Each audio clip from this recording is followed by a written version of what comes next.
TEG, proud sponsors of TEG Cusick Park, serving aviation, biopharmaceuticals and medical industries across the globe. TEG has been to the fore in the fight against COVID-19 with our customers and partners. A local business employing local people. Visit teg.com/careers to learn more. Wishing all our GAA patrons a safe passage through the championship.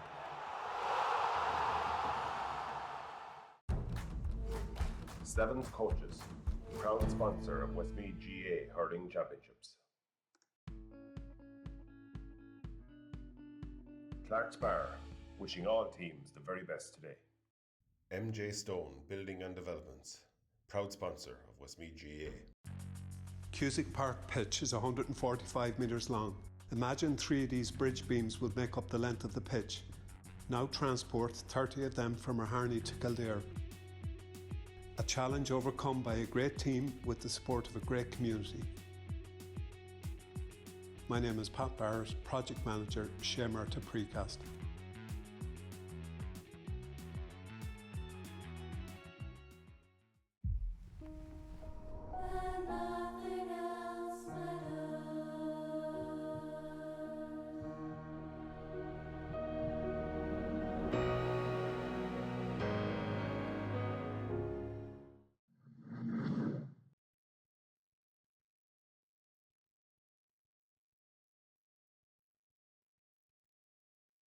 Senior football final between Coralstown and the Downs. I nearly got it wrong yesterday with it. I'm joined on co-coms this afternoon in an analysis by Shane Donoghue, Paul Ahern and Tom Brown. And lads, you know, of a day didn't want for a county final, this is probably the day you didn't want. It's wet, it's damp, it's windy, it's everything, Shane.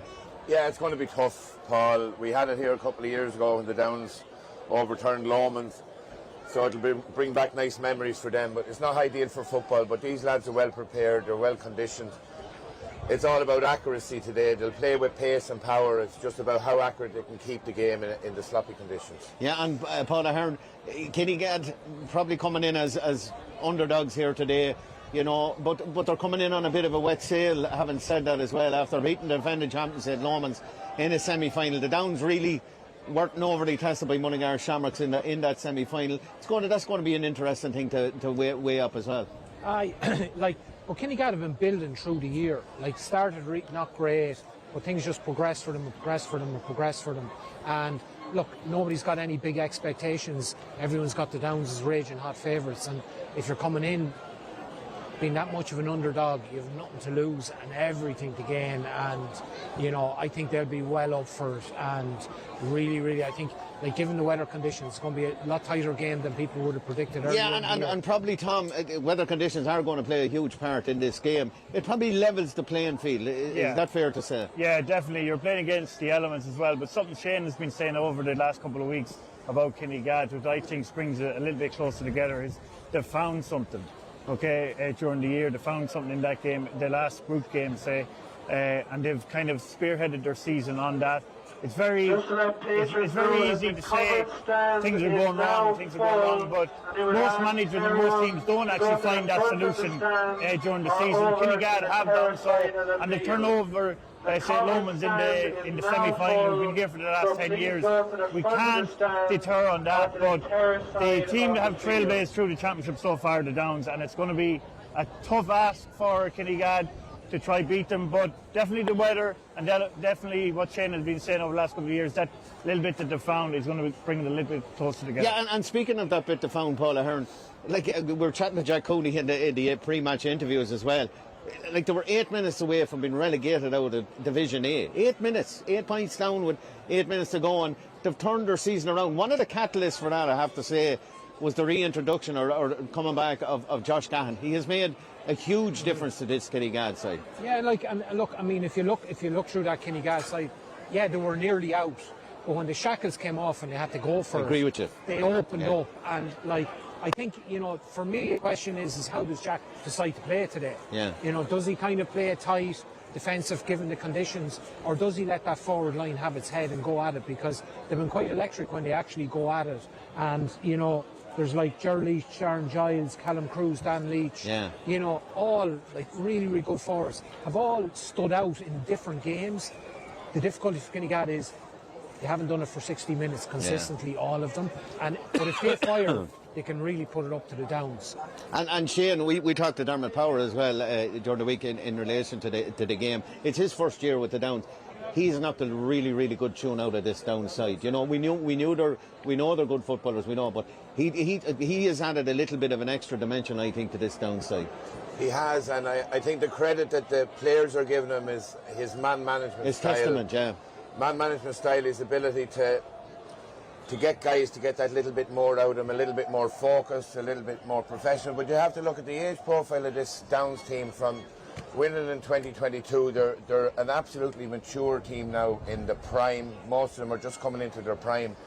After coming away from St. Lawrence from the minor match, well done to Mullingar Shamrocks, and I think the conditions are going to suit the Downs the same way as it suited the stronger, more athletic Shamrocks players in the minor match.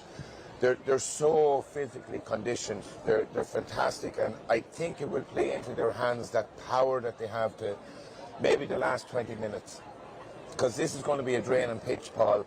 Yeah. It's going to be draining working the ball against the wind and trying to get those extra yards up the pitch, and it's going to be draining when you get turned over to chase back. And I think that conditioning would probably stand to the Downs. There'll be brilliant matchups across the pitch. Yeah. It's a county senior final. You'd imagine huge intensity, physical, a lot of sloppy ball coming out, and who's going to be most aggressive in that. So really anticipating a tight affair for a lot of it, but I think the power of the Downs in the end might see them through it. And Paul Ahern, they've already played each other, as we know, in the league phase of this one, where the Downs ran riot here. You know, I don't think that'll stick in the minds of the Kinnegad boys here. This is a different day, a different game. It means an awful lot more. Like, let's be honest about it, the group game, Kinnegad weren't going well. The Downs get them a bit of a trimming here, and rightly so. You know, they put the foot on the neck. I don't see it as being that type of game today. I can't see it as being that type of game Not today. at all. And like looking at the Downs all through the year, like attack-wise, they've been absolutely impeccable in terms of their movement, their shape, their willingness to find little pockets of space and so on. It's going to be a lot harder in these conditions to do that. And like in the semi-final, first half, they struggled a little bit against Shamrocks, and they opened up in the second half.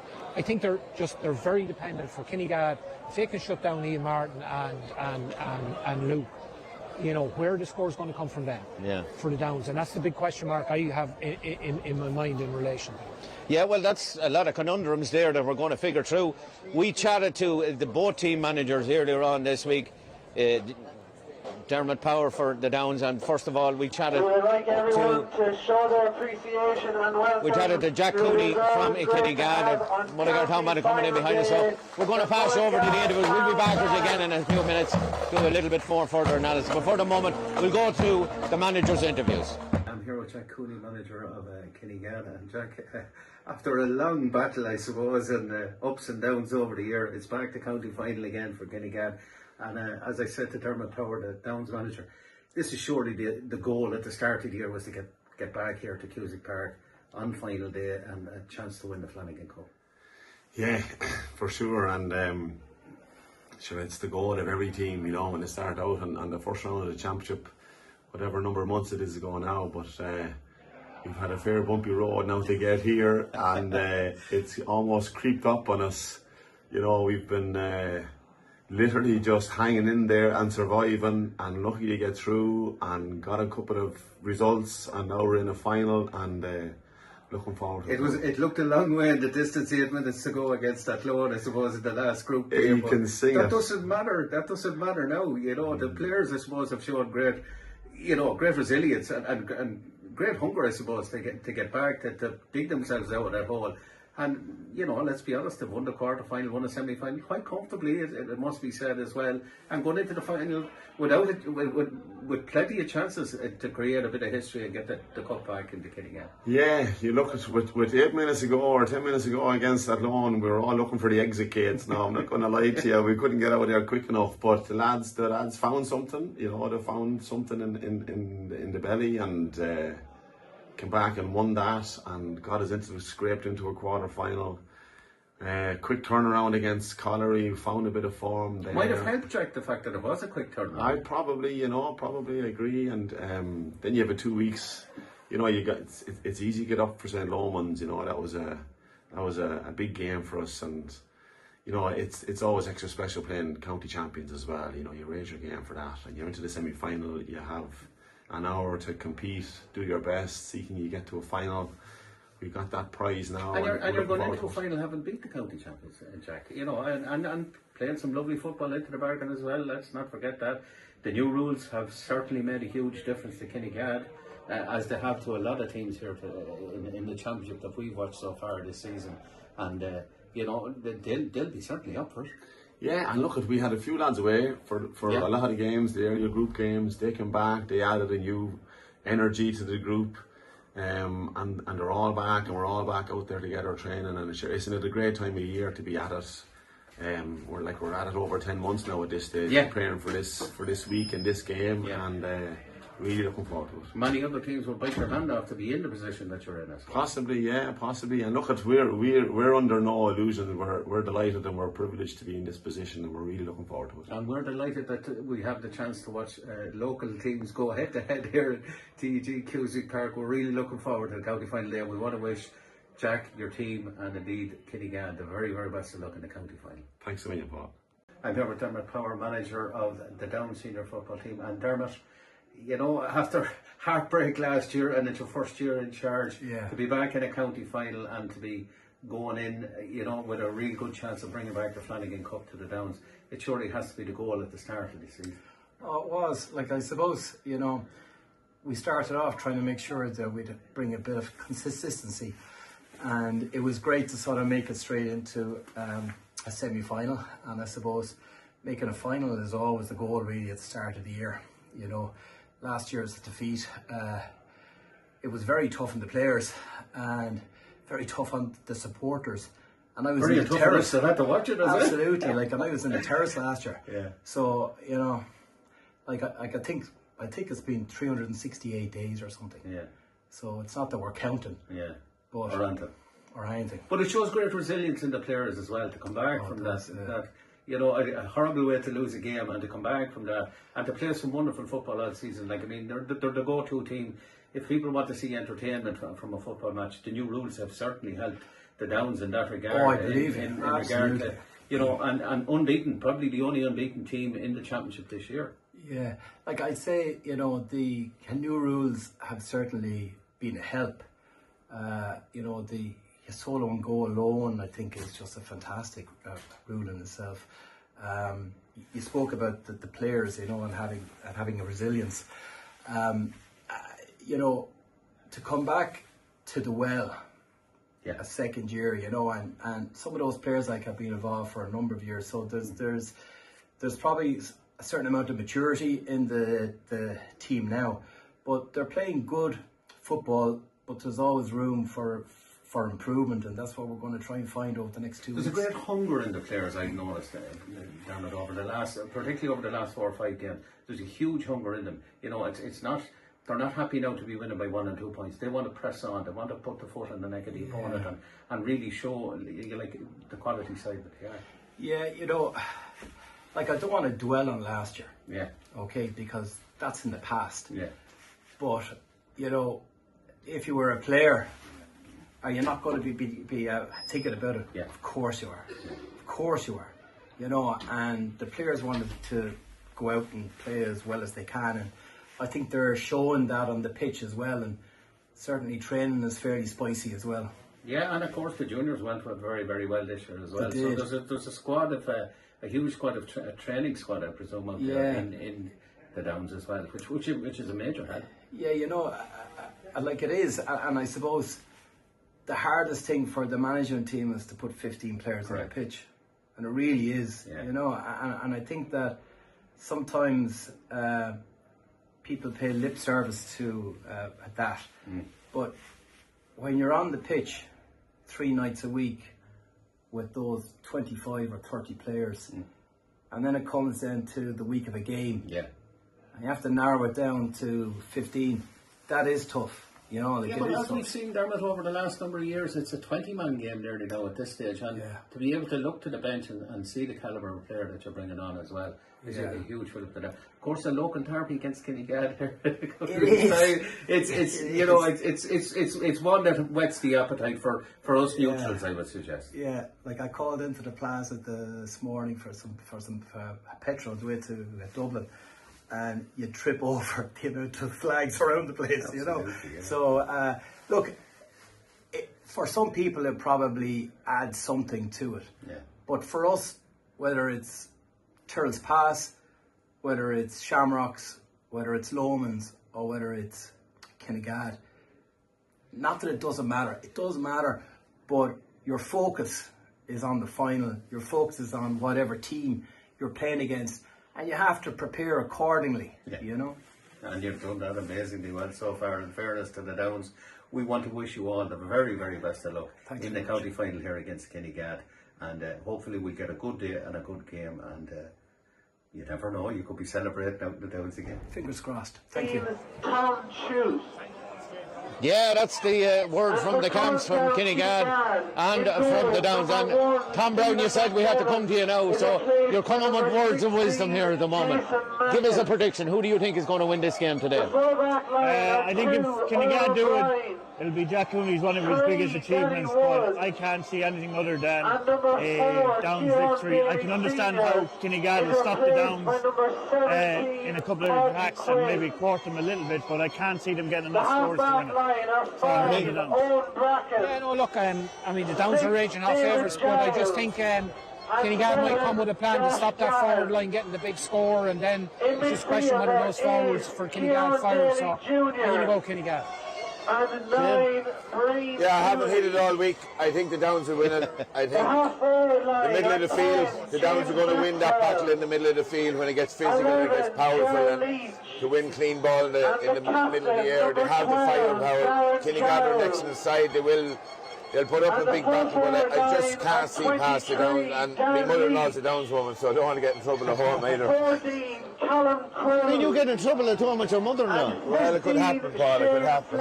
I just want to mention today as well, Murtagh Shermans have won the minor title here this afternoon. And I haven't mentioned this before, but my mother-in-law was Deddy Cornally. She was the first female president of any club in Ireland, and she'll be a proud woman today. Hernie's young son was involved with Murtagh Shermans, so we want to congratulate them today. We probably would have liked to have it here today, but look, that's the way the Crookie come rolls at times, and we have a senior final that we look forward to. I hope, the same as the rest of us, that it's not lost by a mistake. I hope it's won by a team.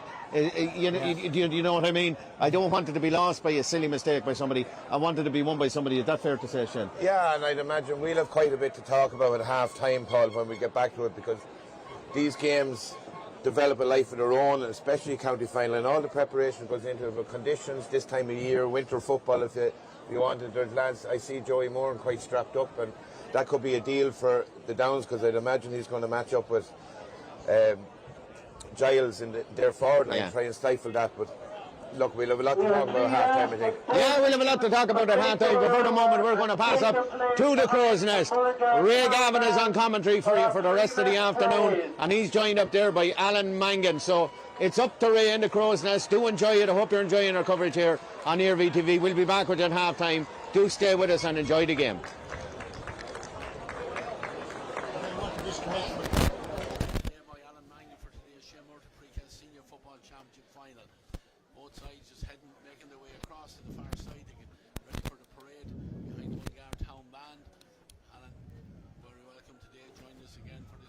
Thanks, Ray. Final.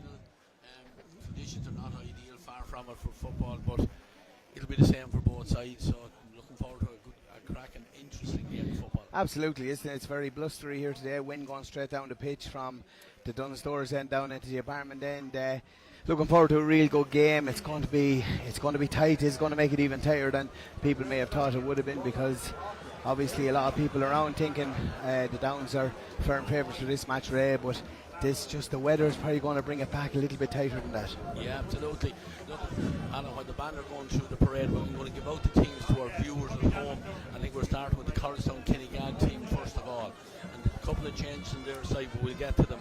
But the first one comes as their goalkeeper, Steve McNevin, doesn't start. He's replaced by number 16, Jason Mackin.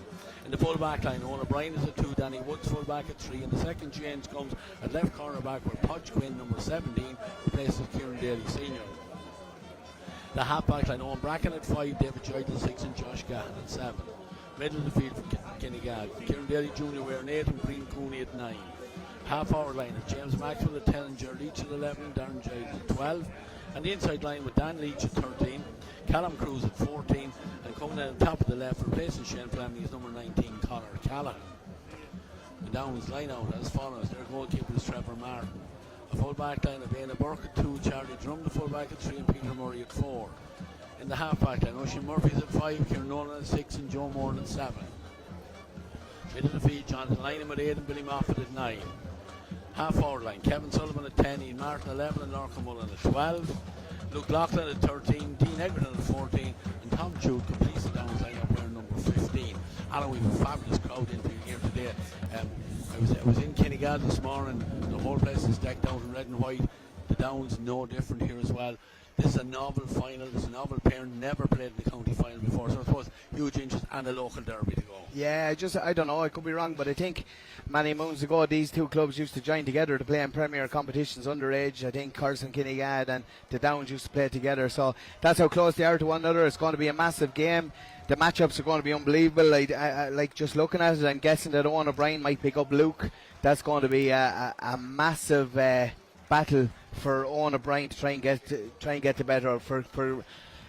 For Kinnegad to have any chance, they really need to curb the influence of Luke Loughlin on the game. And yeah, and certainly from play anyway. Absolutely, and that's easier said than done, Ray. And then you look around the middle of the field, Jonathan Lynham, who was absolutely outstanding in the semi-final, is coming up against probably Breen Cooney, two county teammates, two young men that have made names for themselves around the county, in particular at county level as well. And it's going to come down to little small battles like that, Ray.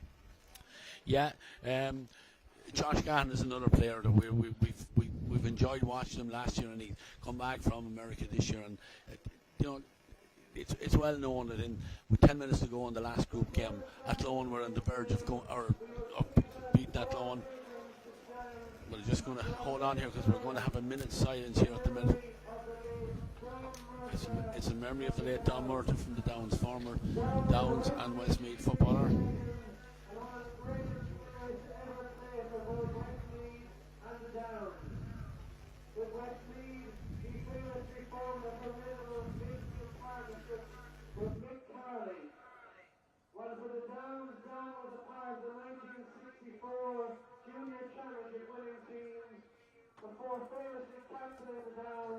The three senior titles in a row from 1968 to 1970, winning 6 senior titles in total. We send our condolences to all of Donald's family and friends at this sad time. Our Yeshua Yarel and Anand Dealers.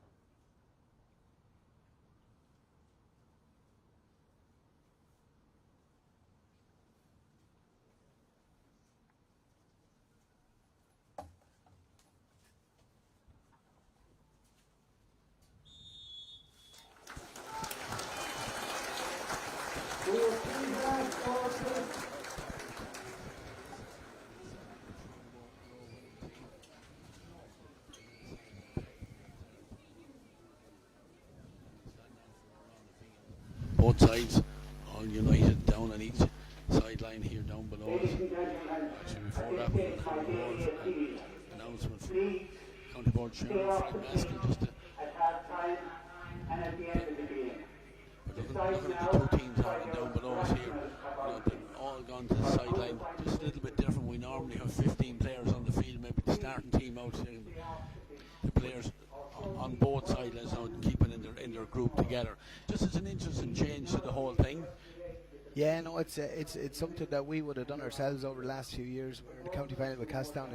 It just shows the respect to the lads that are on the line, that they're the ones, they train every bit as hard as the rest of the lads, and that's why we do it. Yeah. I presume that's why everyone else does as well.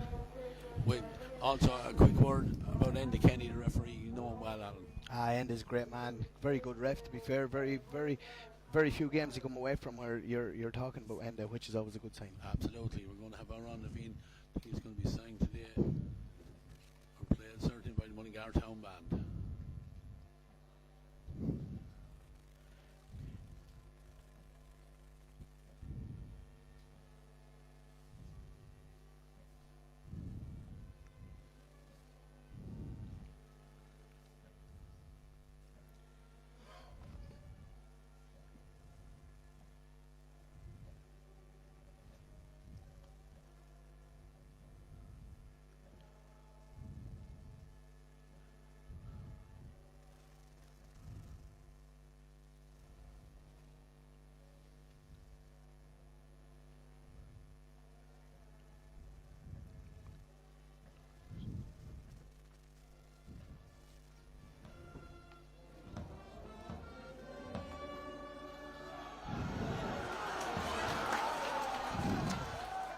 Alan, the formalities are out of the way. It looks like the Downs are going to play from our left to right as we look out. I see Luke Loughlin heading down that end of the field. A nice touch there, shaking hands with Gerald Leach and a couple of the Kinnegad players as he makes his way down to the corner. I'm sure that'll be the last time that the friendship will be there until this game is over. Yes. But looking at both sides, and particularly Kinnegad, they've made 3 changes at their starting line while we're setting the programme.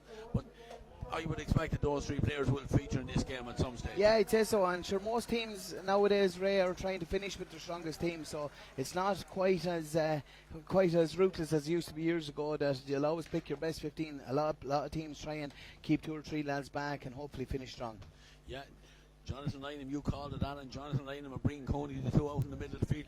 Kevin Sullivan is going to go to the middle of the field. He's wearing number 10. And I think Darren Giles looks like over on the far side that he's going to be also in the middle of the field. So and Owen O'Brien is taking up Luke Loughlin, right? As expected there, but the referee Enda Kenny throws it up and 2 men go high. Breen Coney gets the first possession for his side. Quickly pops it off to Gerald Leach. Leach looks up, he's looking for the brother Dan inside. He takes it, good hands, and Giles is on the move inside. Fists the ball into the corner. Kinnegad with the first play as such.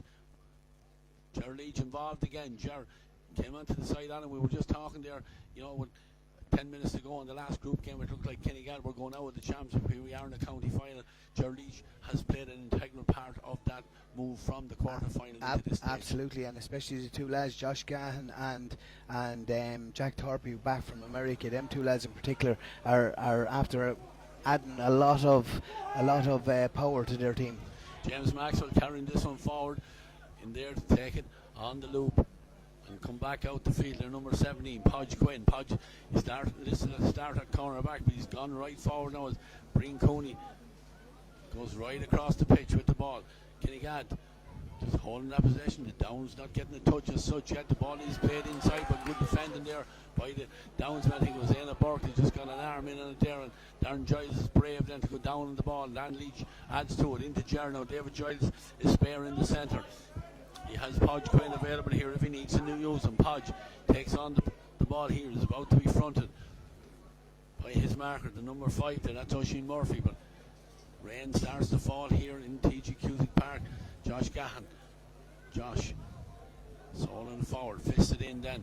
Darren Giles takes it on the bounce. It was a difficult ball for him, but Kinnegad, after a minute and 3/4, still have had the only team to have possession. David Giles comes across here now as a chance for James Maxwell, maybe to go forward. Kinnegad, remember, playing into that stiff breeze, so they're going to work it in a lot closer. They have it here now with Conor Callahan. Conor, nice ball inside to David Giles. This is on Downs 45-metre line. Players making a move on front of him. Giles just carries it forward. Waiting then for the move from Darren Giles. Giles into Callahan again. Callahan thought about pulling the trigger. Dummies comes inside. Under pressure, gets a shot away. It's gone right and wide. First wide for Coralstown Kinnegad. Something I noticed here, Ray, is that every time they slow the ball up around just outside the 45, the Kinnegad are trying to get 4 or 5 lads into the square and trying to break off them, trying to get ball in quick. Trevor Martin's first kick out, not the best one in the world.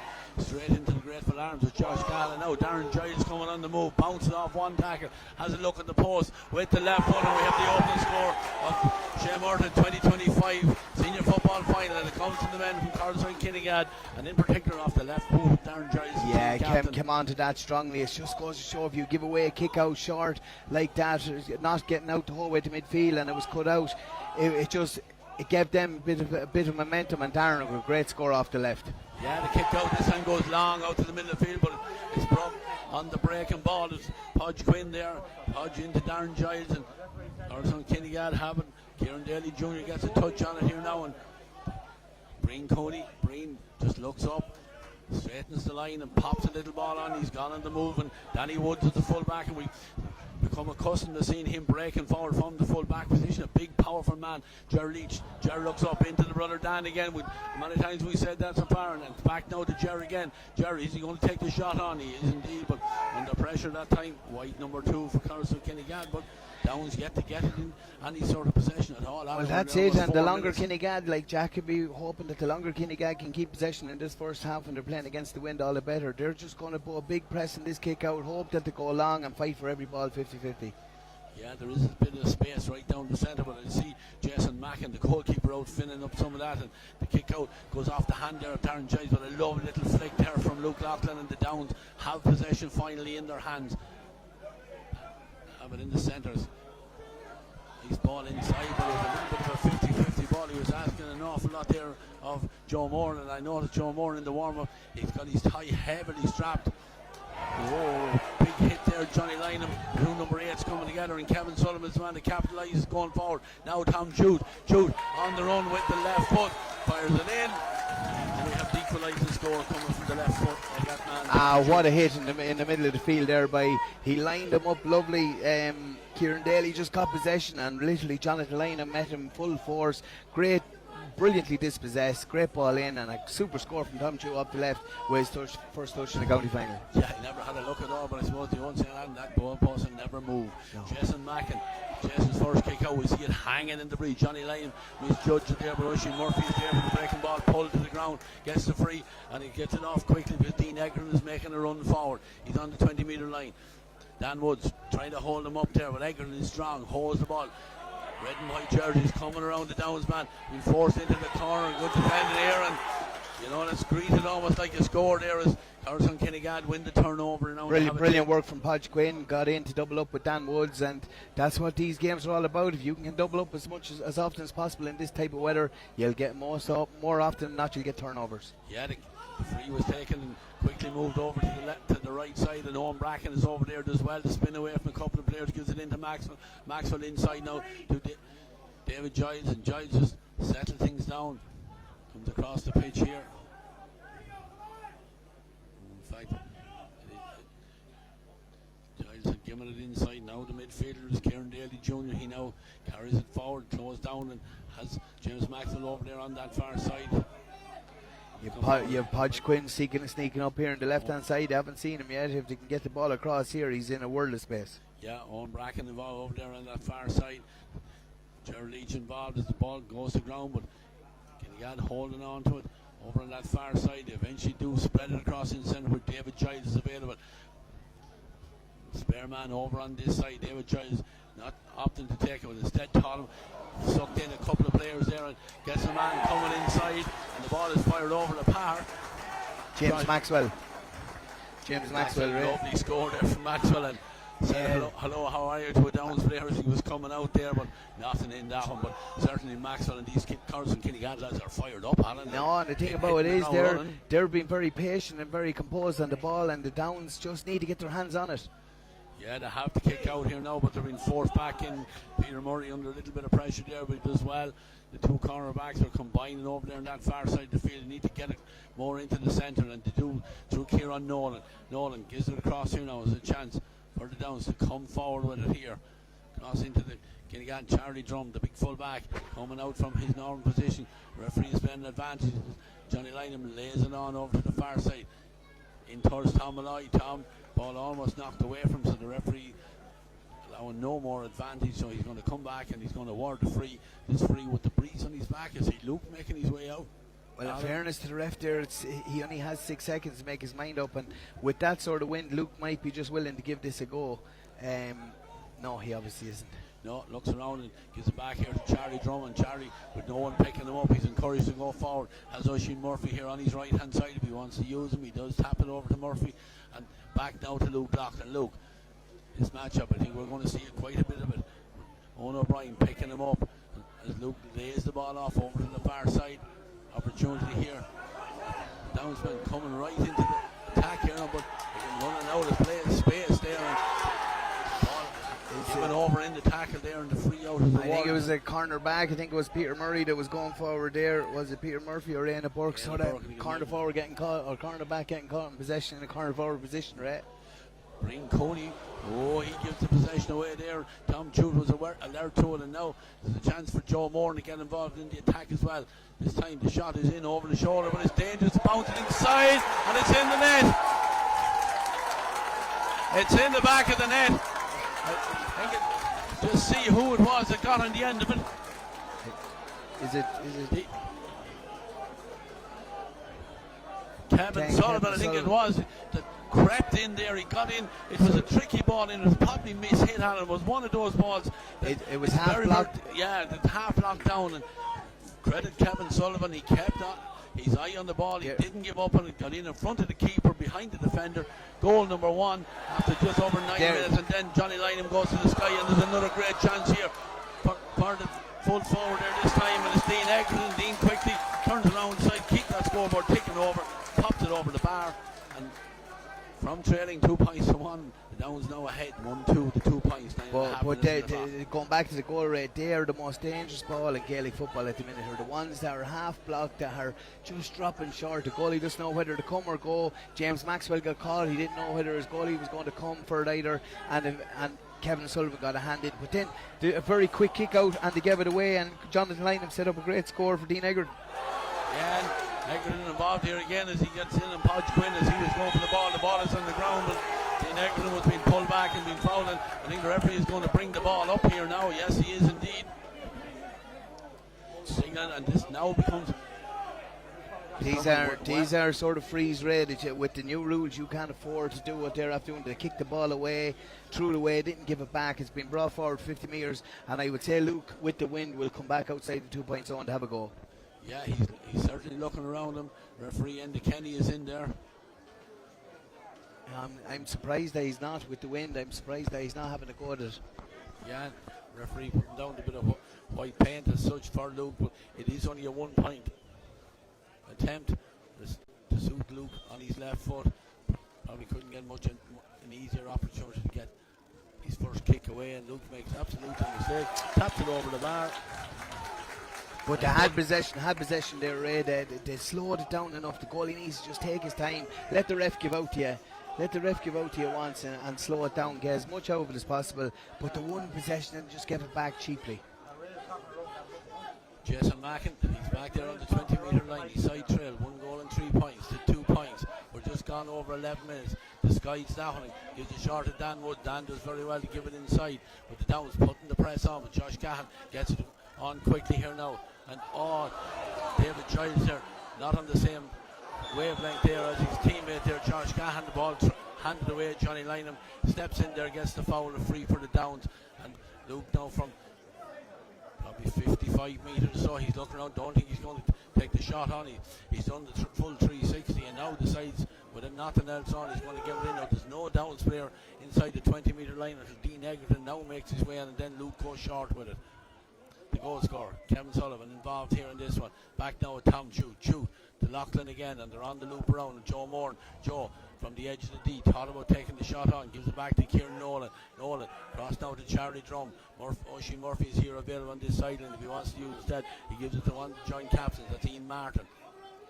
Ian Souza back out towards the field, just set up a play here as such. His other joint captain is Luke Loughlin. He's there on the shoulder. Luke trying to get involved, and he takes the pass under pressure from Owen O'Brien, but he pulls the trigger left footed. There's a massive kick in there, but unfortunately for the Downs, first wide for the Downs. That one across the face of the goals, but certainly with the wind on his back, we can expect Luke to be taking plenty of those those shots on. Yeah, listen, there's no doubt if you're going to give him that type of space, eventually he's going to punish it. Now, to be fair to Owen O'Brien, he was getting a tackle in, he was doing his best, but to just need to start the first couple of minutes, they were all over every ball, Kinnegad. The last 5 or 6 minutes, the Downs are after taking over.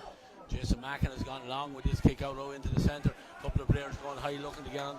It's broken down, and Kevin Sullivan is alert for the break, and he gives it on quickly. Jack's not too happy with that pass here. There's coming forward is Billy Moffat. Moffat to Murphy. On now to Dean Aiken. There was a trip, I think, on Oisin Murphy there as he gave away the pass here. He was a little unfortunate. It probably was a free. He probably just clipped his heels, unfortunately, but at the same time it's soft enough in a game like this. But these are not if you want to let the Downs get on top of you, let them try and get on top of you from play. Not easy frees for Luke just to be tapping over. Yeah, I think it's a 2-point attempt. The referee has put down the white paint here, so Luke is going to take this one on. Going forward. Left footed, draws it in absolutely perfectly, and the referee signals it's a 2-pointer. They're now very happy, Luke.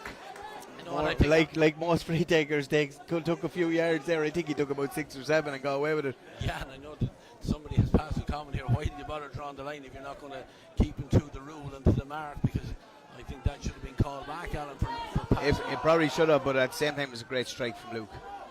Kick out from Jason Mackin is hanging in the air. Downs are on the breaking balls again. Kevin Sullivan quickly shifted on to Luke, and a good hit coming. Darren Giles on Jonathan Lynham. Darren Giles is not too happy about it. He thought it was shoulder. The shoulder was very, very close, but maybe just a little bit into the back. And I'm not sure whether that warrants a yellow card either, Alan. No, but he might have given away a free or two earlier on. Maybe, I don't know, but he's getting a yellow card here now. It could have been for what he said. It might have been what he said after the free was given. I don't know, but at the same time, he was probably just a little bit late on it, to be fair. Yeah, the white paint is out again, so let's see what Luke adhered to it this time. This time he's going to be about 49 metres out if he sticks to the paint, but it's a 2-point attempt anyway. And with that strong breeze right behind him, well within his way now as he comes forward. This time he does adhere to it. Left foot, and he's drawn in. The goalkeeper is looking at it, but there's nothing the goalkeeper can do about that one. No, which doesn't. The one earlier on, I'd say he's probably thinking now I should have took it as a 2-pointer when the free was brought forward. So that's 5 points from him, 2-pointers and one free. But Kinnegad are just been wiped out with these kickouts at the moment. Yeah, 1-7 to 2 points, 8 points between them. 15 minutes gone, and on the breaking ball from the kick out is picked up there by Oisin Murphy. Sets it down to tack on Ian Martin. Quickly shifts it over to the far side where Joe Moore is coming forward. Martin comes back onto it, gives it into Luke Loughlin. Martin has continued his run here, but he won't get involved in this one. And Luke has fired it back down the far side. Johnny Lynham has to go back over. Nothing that the Kinnegad man could do because he couldn't step. There was going to be a breach if he stepped towards the tackle there. So they have possession here now with Kieran Nolan. Nolan pivotal for the Downs, and how he plays, he's always available. He's passed this one off now to Kevin Sullivan and continued his run on. Sullivan going inside 3 or 4. Yeah, he did take too many steps. He sort of was going to bounce it, and then a tackle came in from a Kinnegad man and he changed his mind. But Kinnegad need to slow this down, get their hands on this ball, try and keep it for a minute or two, even if they don't get a score from it, just to calm this all down. Yeah, they are playing against a strong breeze, but they're on 8 points behind, 1-7 to 2 points. Dan Woods, he's the full back, he has it, pops it on as far as Kieran Daly Jr. Jr. looked like he was pushed to the ground. The referee, I think, is agreeing with me on there, and free for Coralstown Kinnegad. The Dan Woods does well to take, and he gives a chance now for David Giles to come up the field. Giles on now to Jerry Leach. Nice ball, bounces in front of the brother Dan, pops it back to Jerry again. Jerry's trying to get onto his right foot. Is he going to take the shot? I know there's a beautiful ball inside. Shot comes in. Saved by Trevor Martin, but maybe a point might have been a better option, but it's easy to say from here because the Downs now have possession. They have a chance to come away. No, there's no doubt it was a better option there, Ray, to make sure that he put that over the bar and calm things down. The worst goalies in Westmeath would have saved that from that distance. No, it was an option on him, but really it was too far out. And the possession is back with the Downs. Trevor Martin, he had to deal with it. He dealt well with it. He dealt well with it and get it away. And Downs have it again now, Ian Martin, but Ian is very, very deep with this ball. Goes across the centre. Johnny Lynham makes a nice little shield from there to let him get a little bit of space, and long fisted pass over onto the far side.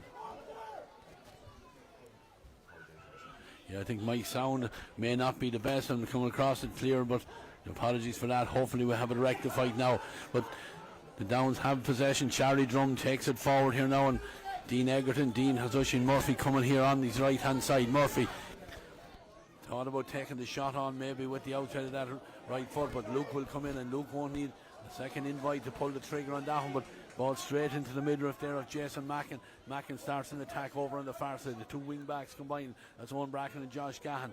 Cross into the centre it goes here now. David Giles with a nice ball down. Coralstown Kinnegad come forward. Looked like there was a foul there on the Coralstown Kinnegad man. You see the greasy surface having an impact there, but David Giles, good heads up play because he finds Podge Quinn going forward. Podge down along the line, but Éanna Burke gets in there on front of Dan Leach. The referee said it was a push on the back on the defender there and awards a free out that they've already taken. Johnny Lynham across the front of the goals, but does find a teammate over there, and that was Oisin Murphy, and Murphy quickly transfers it here now to Kevin Sullivan. Sullivan about to be closed down here by Breen Cooney, but runners coming off the shoulder. Dean Egerton very much involved in the play out the field. In now towards Tom Chute. Man that got the opening score. Chute trying to get away from Dan Woods, comes back in on his favourite left footed side. Brilliant score. It was a well-won ball down in the far corner by Éanna Burke. Came across here from Oisin Murphy to Kevin Sullivan. All about keeping possession. Dean Egerton took the ball in Tom Chute. He took him on. That's what you need. You need your corner forward start taking on the full back line. No more than down the far end. Kinnegad need lads to take them on. If they take them on to create chances, if you don't take them on, you'll hand pass it. It gives teams like the Downs plenty of time. No more than Kinnegad would as well. Plenty of time. Yeah, nice point here from Tom Chute. He's certainly been on song. 2 shots at goal, 2 points for Tom. And the kick out from Jason Mackin is now into the centre. They all go up for it, but it breaks right through. Peter Murray is there, and Peter, brave as he went down, and that gets the foul because James Maxwell was sliding in trying to get it. Free is taken quickly back to Kieran Nolan, and Downs are on the attack again. They're relentless. Ian Martin, beautiful ball in. This time Tom Chute, he was out in front of his man, but the greasy ball slips away from him. Coralstown Kinnegad have possession now as they break over on that far side. Trying to get inside. There was a high arm there on wing back Owen Bracken over there. Free is awarded, free is taken. It's gone into the centre where Kieran Daly Jr. has it. Daly Jr. on now as far as Breen Coney. Breen gets the call to his right hand side. David Giles, he's stepping forward. They're making sure there's only 3 men back, that there's no breach as Giles has this ball just inside the down 65 metre line, gives it over to the far side where Darren Giles got the first score of the game. It seems like a long time ago because the side now trail 1-8 to 2 points, and we're just 20.5 minutes on the clock. David Giles carries it forward. The full back is there. Dan Woods on his shoulder. Woods into Gerald Leach. Gerald trying to take on Kieran Nolan, trying to stretch that Downs defence. He comes inside, needs a little bit of support. He has it here now from Breen Coney. Remember, Coralstown Kinnegad playing into that strong breeze. Great feet there from Breen Coney, great control. Fires it in, and that's a lovely score there. Brilliant score. Two fabulous dummies, and that's what the Kinnegad need to do. They need to get Breen Cooney and Gerald Leach and these lads on the ball. Their scorers in chief need to be on the ball as often as possible. But what a score. 2 little dummies, and then off the left. Super score. Yeah, great balance there from the midfielder, and the kick out is gathered there by Dan Woods, and Dan quickly back as far as Daly Jr. On now to David Giles, and now Breen Coney back involved again. Just 4 red jerseys over in space on that far side. One of them is the number 19, Conor Callahan.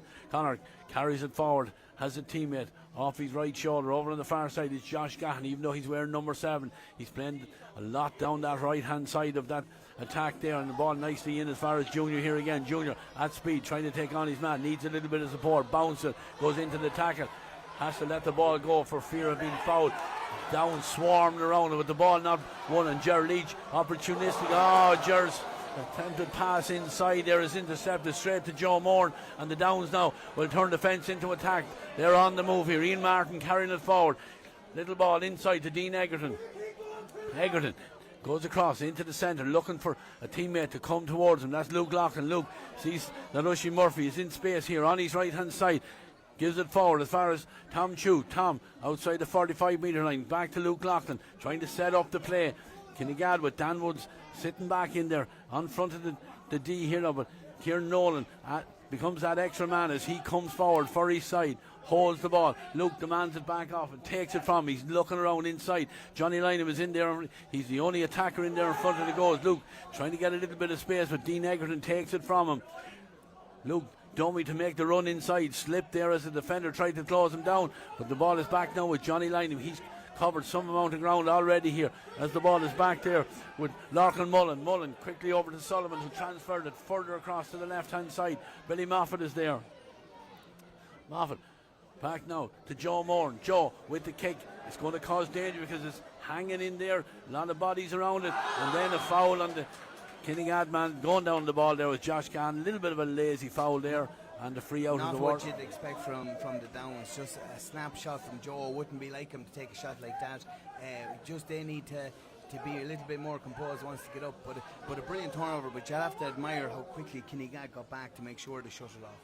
Yeah, Ger Leach is going very, very deep looking for possession. He's outside his own 45 here now, but then gets a little bit of space and he gets room to carry it forward.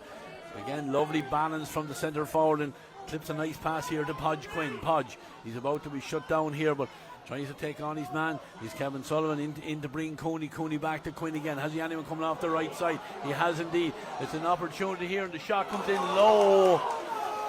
Oh, there's an opportunity. Maybe a little bit too far out, but certainly Coralstown Kinnegad Allen are getting in there, getting the opportunities, getting in the shots on goal.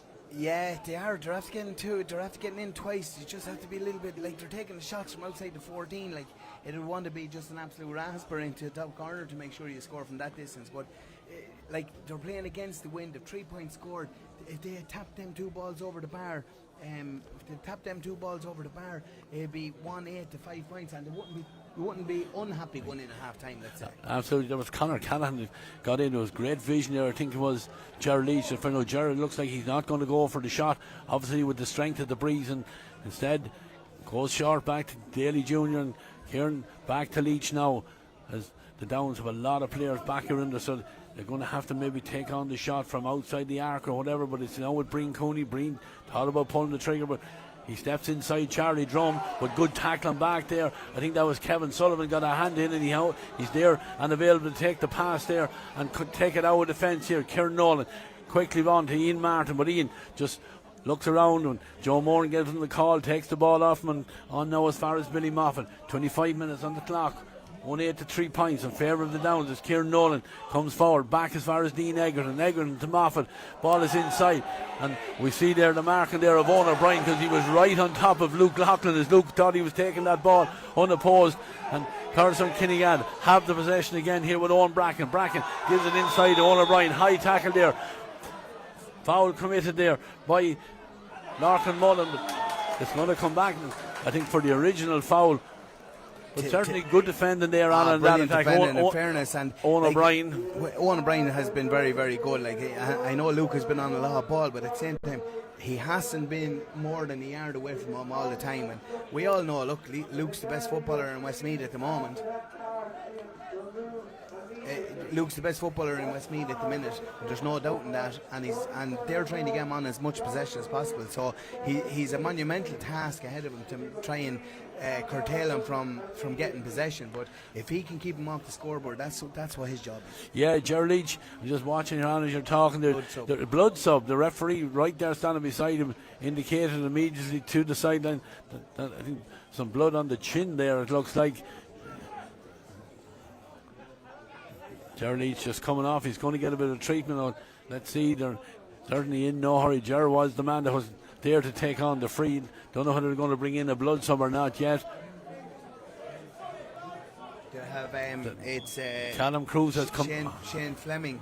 Shane Fleming's getting tugged off here to just come on for the couple of minutes, I'd say.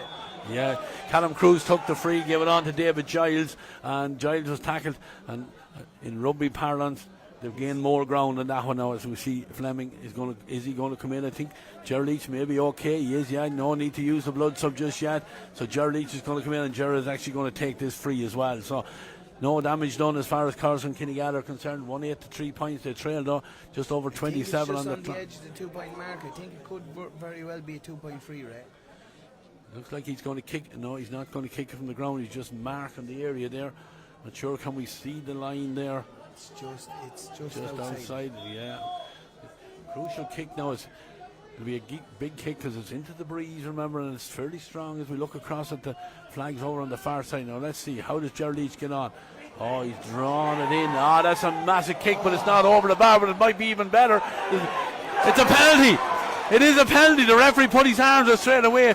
Johnny Lynham was under the crossbar. They got the ball back out. I think it was Darren Giles that was on to the breaking ball straight away. Tackled hard in there. Oh, a lifeline, Alan, for Coralstown Kinnegad in the last 2 minutes of the half. Yeah, and this will be just a massive opportunity for Kinnegad to get back to 5 points. It was a silly free to give away. They had him. It did look like a foul from where we were. We're a long way away from it though. But like a ball in that high, it was a super strike from Gerald Leach from the free. A really quality strike. Just dropped short, but you just need your midfielders on the line, getting them, making sure you hold on to possession and get out. But listen, lifeline for Kinnegad. Callum Cruz going to take it. Yeah, pressure on the young man, the number 14. This could be pivotal in the outcome of this game. Let's see, he comes forward, right footed. Oh, what a finish. Cool as a cucumber. Now the keeper was after Trevor Martin, but just had it in the corner. But definitely taken with the confidence of a man who's used to taking penalties. And struck with power, even though Trevor Martin went the right way. It was struck with power, and they really just need to get possession now again, just to stop the Downs from getting any further away. Yeah, but Downs have one to kick out. The ball is back there with Oisin Murphy. Murphy crossed to Kieran Nolan again. Kieran thought about going left, just has a look around himself just for a second, and then he does head over towards the terrace side. Joe Moore is available. Joe gives it back as far as Tom Chute. Tom, 2 points to his name so far. He's outside of the 45 there, so he's not going to do anything silly from there. Gives it back to Kieran Nolan. 29 minutes and 20 seconds on the clock. 1 goal in 8 for the Downs. 1 goal in 3 for Coralstown Kinnegad. Downs have possession over there on that far side. No real pressure by Coralstown Kinnegad. They're inside. We see them marking very, very tightly in there. Downs have come back into their own half of the field now, and Peter goes out. Peter doesn't realise there is 3 players already behind him, so he did very well though to hold the possession. And the Downs break forward here now, and the ball is given inside. Johnny Lynham into the tackle. Johnny drops the ball. It wasn't the best pass in the world, but Kinnegad are around with the hunger there as James Maxwell comes onto the ball, and James just a little bit rash there on the tackle. Now the referee, they were just a little bit eager. They were trying their level best.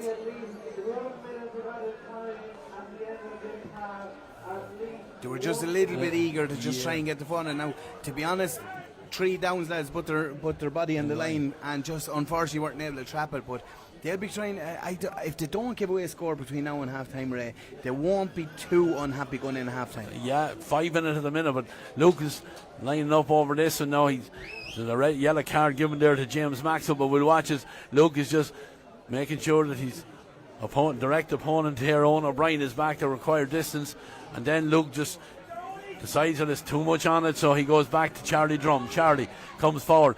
Oh, man marking job there by Owen O'Brien there on Luke Loughlin. Luke with 2 players in the round. Darren Giles won them, but the Downs get out of that tight corner. There's a chance here for Charlie Drum. Back to Loughlin again. They'll know he'll want to get it on the left, and even knowing all of that, Luke from an almost standing position with a beautiful kick and a beautiful score. And that's his first score from play. Sort of Owen O'Brien got caught going to someone else, and Luke got that couple of yards, and it just how quickly he got the ball in out of his hands to get the strike off. Yeah, and I would imagine that's going to be the last action of the half. There was 1 minute of additional time called. Jason Mackin is back there, and Jason launches this one out, and with that, a referee in the Kenny blows the half-time whistle. 20 seconds or so over the allocated 1 minute. Luke Loughlin with that last point means that the Downs 1-9, Coralstown Kinnegad 1-3 at half time here, Alan. Yeah, no, it's been a thoroughly entertaining half. I think if Kinnegad would probably go in, ruin the chances that they missed in terms of the 2 sort of where they went from goal chances from around 15 to 20 yards out twice. If they tapped both of them over the bar it'd be 1-9 to 1-5. They'd be very, very happy going in half time. It's a strong wind. The Downs have had a lot of the play, but Kinnegad, to credit to them, I think they were 9 or 10 points down at one stage and just battled back, ended up scoring 1-1 in the last couple of minutes, and they have themselves right back in this. And that penalty, Alan, from Callum Cruz, cancelled out the goal earlier in the half from Kevin Sullivan, who ghosted in behind that defence and got, I suppose, an easy goal. I won't say it was a soft goal, but it was an easier goal than what the defence would like. You wouldn't be happy conceding one like that. No, you wouldn't be. And I'd say they're pretty disappointed. Downs are pretty disappointed that the ball dropped short and they sort of palmed it out. And Kinnegad, I think Darren Giles that was fouled, or Darren Giles or one of the Kinnegad has got his hands on, and it would look like a silly push in the back. Didn't need to be done. Easy call for the ref, but what a strike. Goalie went the right way and he still bowed into the bottom corner. Alan, we're going to go to a break here from the commentary. The lads will be back down pitch side with some analysis, but for now we're going to take a break. Join us back here. We'll be back in good time in commentary for the second half, but join us after the break for some analysis.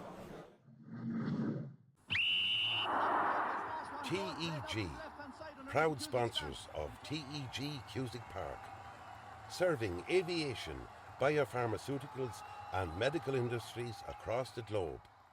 TEG has been to the fore in the fight against COVID-19 with our customers and partners. A local business employing local people. Visit teg.com/careers to learn more. Wishing all our GA patrons a safe passage through the championship.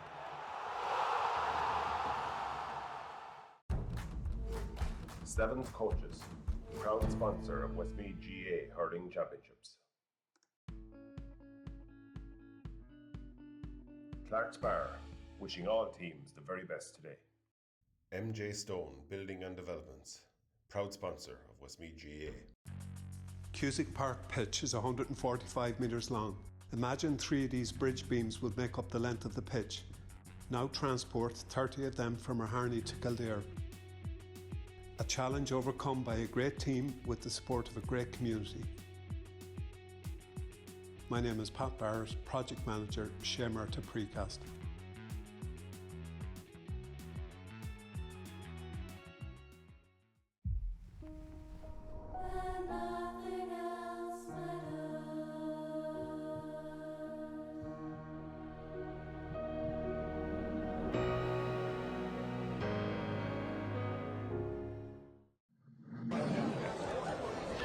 Yeah, it's half time here in the Shay Murtagh Precast Senior Football Championship final between Coralstown and Kinnegad. It's the Downs that lead by 6 points, 1-9 to 1-3. And Shane Donoghue, much as we expected, Kinnegad put on a bit of a press early on. The Downs got to milk with it, but Kinnegad after getting a major fill-up now with a penalty and a goal just before half time. Yeah, and really needed it, Paul. Absolutely. I was thinking whatever they found down in Moat on the 20th of September, they better go searching for it fairly quickly, because the Downs were running ragged there. The accuracy, the power, winning the breaking ball, particularly in the middle of the field, the breaking ball that they're picking up has given them that platform. Luke is pulling himself out away from goal, bringing Owen O'Brien with him, and letting the runners come from deep inside it. They look really, really impressive. The penalty has been a big help for Kinnegad, and a deserved penalty. Darren Giles did very, very well to collect that dropping ball. It was a fine free kick, and in fact, if it wasn't against the elements, it would have been over the bar for a 2-pointer, so a quality score. A lot of accuracy, I think, in the Downs play, and they're tackling in particular. They're really swarming, and they're putting a lot of pressure on these young Kinnegad men. Yeah, and Paul Ahern, Owen O'Brien has done a man-marking job on Luke Loughlin, or has tried to do a man-marking job on Luke Loughlin. The Downs seem to have preempted that. They knew that was probably going to be the case, and they're virtually bypassing Luke at times. And it's also taken out the effect of Owen O'Brien going forward, in my opinion. Yeah, no, it's negated his influence in terms of attacking presence. And Luke's come out and he's kind of sat around the 45 and picked up ball and kind of orchestrated things really. Yeah. And popped and goal. And the opportunity comes for him, and he looked to get on the end of it. But he's not too worried about that. It's like Shane was saying, like the breaks, like Kinnegad couldn't get out from whether that's the wind or a combination of the wind and the Downs swarming in and winning those breaks. So as a result, they're under serious pressure. We're going to concede frees. We're going to, you know, opportunities going to come. Downs are 4-2 is enough for the goal. You know, but they certainly gave them a platform to control that. And Tom, elements are going to have an effect there. Is 6 points enough for the Downs, in your opinion? They've played a far better football, and yet they're only 6 points ahead with a massive win in their back. I have to say, I'm very impressed with Kinnegad. Kinnegad missed 3 chances in a row when they went for goals. They thought they should have tapped them over the bar. The Downs do what the Downs do. They have a little purple patch and they get a little bit of an extension of a lead on you. The winning ticket is still in the balance of the game, but I remember a couple of years ago the Downs were playing against the Breeze in the county final and actually suited them. I still fancy the Downs, but I'm very impressed with the way Kinnegad are going about the business. If we can just tap over a few early 2-pointers, just put the squeeze on the Downs a little bit, and the task for the Kinnegad now will be try to close that gap within the 15 minutes and be in a chance of winning it with 15 minutes to go. Yeah, and we've seen it here in the intermediate final yesterday, Paul. The lead dissipated within, I think, 2 minutes of the restart. So there is that, with the 2-pointers now and the new rules, there is that chance that it could be overturned, and overturned in a very quick manner. It could. I think, to be fair, Kinnegad just needs to be patient. Like, you can go chasing 2-pointers early in the second half, shoot it otherwise, and then the momentum's gone from there, and then you're chasing again. Just need to get into good positions, get scoreboard taken for themselves with the benefit of that win, keep it tight at the back. Like, the Downs are probably at their best when they're, particularly even the first half, was when they were getting turnovers and on the break, real pacey coming down the field. Those great scoring opportunities for them. They can do that again in the second half. So, like, you know, I kind of like just, you know, I wouldn't go gung-ho yet if I was Kinnegad and try and just get scoreboard taken and see where that brings you. Yeah, and Shane, look, it's still all to play, but there's 13 minutes here, very, very important minutes at the moment. What would we said in the dressing room? I think Jack might be a little bit happier, the fact that they got the goal and just before half-time. Of course you're happier, you're after getting the goal. We've seen the last few games where Kinnegad really target, or I feel they target at the start of the second half, and they drive forward, they try to put a bit of a press on it. And I know they won the toss and decided to play against the wind, and I think it'll have that in mind. Can they get that 10 or 12 minute press that they like to do at the start of the second half? It'll be very, very important for the Downs that they tag Ger Leach at centre forward, because he's the man that's going to make it work if they get ball in his hands. Like in the first half, it was David Giles that was getting all the ball. But against the elements, he was a little bit too far out. But if Kinnegad can get Gerald Leach in those spots now, and he picks those passes inside, they're going to have to be accurate inside. I think Tom Chute after being excellent at winning his ball, winning every ball that was given into him, and the Downs will still try to do that. We know they're a powerful run inside. 6 points is a decent gap, but the first 10 minutes is going to tell us what's going to happen in this. You're not going to change your mind, obviously, with your prediction. I still want to go home. Ernie, are you going to change your prediction now at half-time? Sure, look, I might as well stick with it, give the boys bragging rights at least. Tom? No, I'm going to stick with the Downs, but a quick mention to the under 21 just and the minor side teams 2000.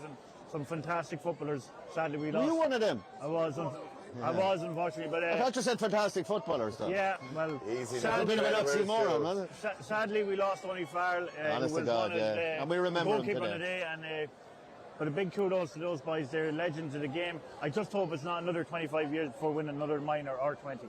Yeah, and look at the possession stats showed 48 to 52, so in favour of the Downs here today. So that's you know. It's a build-up of it. It's great to see the lads out here today. Some of them have weathered well. Yeah, some of them haven't weathered as well. Back in those days, though, there was no stats like that. Everybody just wanted to play for Westmeath football. We didn't care who we were playing, Dublin, Curry, whoever. We just wanted to go out and represent the county well. And I think the boys in that era did so. I would just like for it to be kicked on a little bit, that we have another 5 years of that moving forward with the new chairman and all of the new group that are coming in. And Mark McHugh is in the stand here today watching the game. He was here yesterday as well. A lot of players, you know, pushing maybe for that, would it be? There's loads. Sorry, Paul. There's loads, and I just want to make a point on this half. We've seen it with Kinnegad, with their early switches on the team.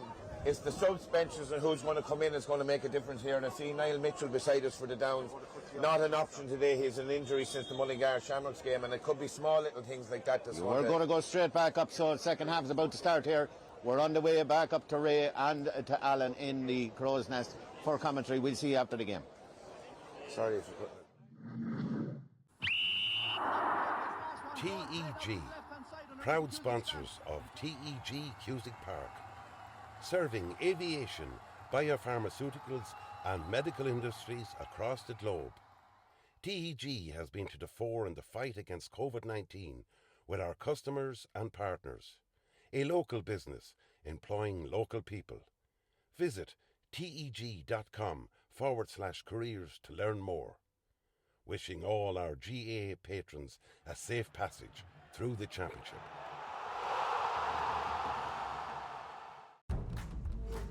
Seventh Coaches, proud sponsor of Westmeath GAA Hurling Championships.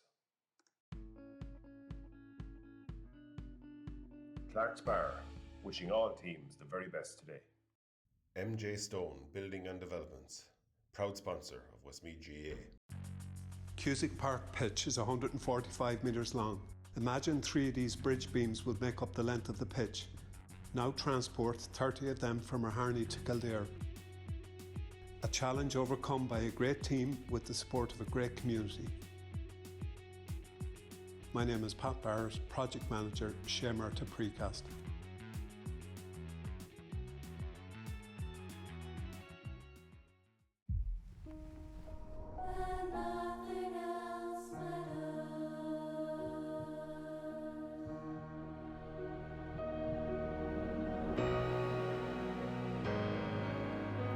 Back here in the commentary, I just see a change for the Downs, Alan. Conor Coughlin, number 18, is replaced number 7, Joe Moore. Joe carried a hamstring injury into today's game, so I suppose no real surprise to see that change. He looked, I was going to say to you there just for that time, he looked like he was carrying the leg for the last 10 minutes of the first half. He was sort of half limping around the place, and they're the calls that the player themselves have to make in a situation like this. If you're not 100%, don't let the team down and go off. Yeah, and the Kenny is throwing up the ball. Johnny Lineman bringing Coney Tussin for it. His Lineman gets his 2 hands on it this time, and ball is across over to the far side. It's a good pass, kept in play over there by Kevin Sullivan. Sullivan back inside to Kieran Nolan. Coughlin is over here on this side. They're looking for him with this very first ball, and he has a chance to get it in front of Darren Giles. Giles getting the tackle in, but Coughlin, he certainly won't weaken this Downs team. But the ball breaks kindly here now. There's a chance for him to drive forward. He's about to be closed down here. Doesn't take the shot on. Does very well to give it inside. But Coralstown Kinnegad do well. Just close that gap up just momentarily. It's back out though with Johnny Lynham with the inside of the right foot. Over the far side it goes. Oisin Murphy driving forward. Luke is over there again. Murphy has continued his run as he tries to take on his man. Outside the 40-metre arc, doesn't take the shot on, playing against the breeze, remember, in this second half. But the Downs starting the second half like Coralstown Kinnegad did the first half, a lot of possession. The opening minute, it's been all ball in the possession of the Downs men. Kevin Sullivan lays this one on inside now. There's a chance for Larkin Mullen to get on. Mullen back to Tom Chute. Chute back to Kieran Nolan. Nolan with a spare man over on that far side, waiting over there, and doesn't go down the line, instead comes back into the centre. It's Oisin Murphy, back to Kieran Nolan again. Nolan, fisted ball inside. Dean Egerton out in front of James Maxwell, trying to get a little bit of space. Maxwell trying to get the tackle and force him down into the corner, but Egerton is strong. He gets the shot away with the left foot. They're all looking up, and I think now there's confusion here. I think the signal is eventually that it is gone left and white. I don't know if it's right and white, Alan, but whatever. I don't think any umpire knew what was going on there. I think the old Hawkeye could have been needed there. The right way of the white, but no, listen, I presume the linesman over the far side probably made the call on it himself. But anyway, there's not too many lads from the Downs giving out, so it must have been white. Yeah, the kick out is broken down very well there. Kinnegad get 2 hands on it here now. They're coming forward there, first attack. Ger Leach is giving it inside. Dan is out in front of his man. Pops it off quickly to Josh Gahan. Josh fancies this one with the right foot. No, just stayed out. No, they just need to be a little bit more composed on the ball. They don't need to be taking shots. It's only 2 minutes into the second half. You don't want to be taking risky shots like that, unfortunately, from Josh. But the more, as often as possible as they can get him on the ball coming forward, he's going to cause the Downs a bit of problems in the second half. Yeah, featured this game, Alan. I make that only the 5th wide of the game. 3 for Coralstown, Kinnegad, 2 for the Downs. As Trevor Martin launches this one right footed over to the far side, broken down. Downs get bodies in around the breaking ball, and they have the possession again. They set up an attack again. Nolan gives it inside here now. There's a chance for the Downs with Aina Burke to come across here to Conor Coughlin. Coughlin steps in between 2 Coralstown Kinnegad men, lives inside to Johnny Lynham. Lynham immediately closed down, does well, shows all his experience there and strength. And Kieran Nolan, as always, ready for it as the rain hits the roof here on top of the stand in TG Cusick Park. The Downs playing into it, carrying it forward. Kevin Sullivan, great move from Sullivan. Ball is inside, but just volume and numbers in there, Alan, because that was a dangerous opportunity there. The Downs had come forward there, but Kinnegad now a little bit reckless with the ball across and didn't hop too high. Lucky enough for Owen O'Brien, he was able to get it and get away from his man. He has a teammate coming forward with him. It's that man Josh Gahan. Josh carries it forward. Back to O'Brien again. O'Brien gone across the 45. He's heading in. Is he going to take the shot? I know. Puts one in. Oh! And the Kenny not going to give another penalty in this stage, but the ball in towards the full forward Callum Cruz, just a little bit too high for him. It was one of those balls, Ray, and he should have given it about a second earlier, when the same ball a second earlier, and he definitely had it. But listen, it was sort of a risky one. It was a tackle from the down. I think it was full back Charlie Drummond just got a hand in. It could very easily have been a penalty, but we'll have to get in one. Very hard to get a second one out, and yes, it is indeed. And from the clearance over the far side, now 2 players up. Yes, there is, and I think the thing is right. Yeah, it was a 2-point breach. Yeah. And I'd say Kinnegad probably got, they really need to probably just take this as a 2-pointer, Ray. They need to take this as a 2-pointer, Ray, and it looks like he is. Yeah, he's back outside the top of the arc. If he can get this, it's back to 4 points. It's really game on. Yeah. We're only 5 minutes into the or the second half here.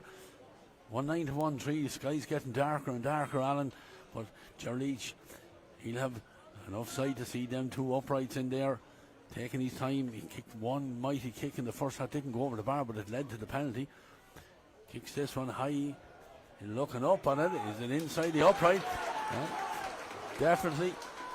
Yeah, it was a good score, and that's what happens in these new rules. Just the down switched off for a couple of seconds. In fairness, the Kinnegad line were on it like Flynn. I think if they weren't, their supporters were on it as well. But over the barn, Trevor Martin, bit of a flat kick out. Josh Gahan somehow managed to get it in front of Conor Coughlin. On now to Maxwell. Maxwell slows it down. Darren Giles steps in. He takes it. Does he like the look of it? No, unfortunately. He sort of rushed it, Ray. He probably wasn't the right decision either, but in fairness to Darren Giles, he's a lovely strike of a ball, and he had an opportunity and a go at it, but the Downs just need to get their hands on ball now around the middle of the field there after losing the first 5 minutes of this half around the middle third. Yeah, 1-9 to 1-5. Trevor Martin is ready again with the kick out. He's going across the other side this time. It's hanging in the air. Downs trying to get men underneath and get the break. Frontal tackle there. James Maxwell, I think it was the number 10 that went in there. And he's only on the yellow as well. He needs to be just a little bit careful, Ray, but Kinnegad really need to put a better press on. Like, if them balls are going to come from the goalie now, they are going to hold up. It landed just outside the 45. Yeah. They need someone underneath the pitch of the ball.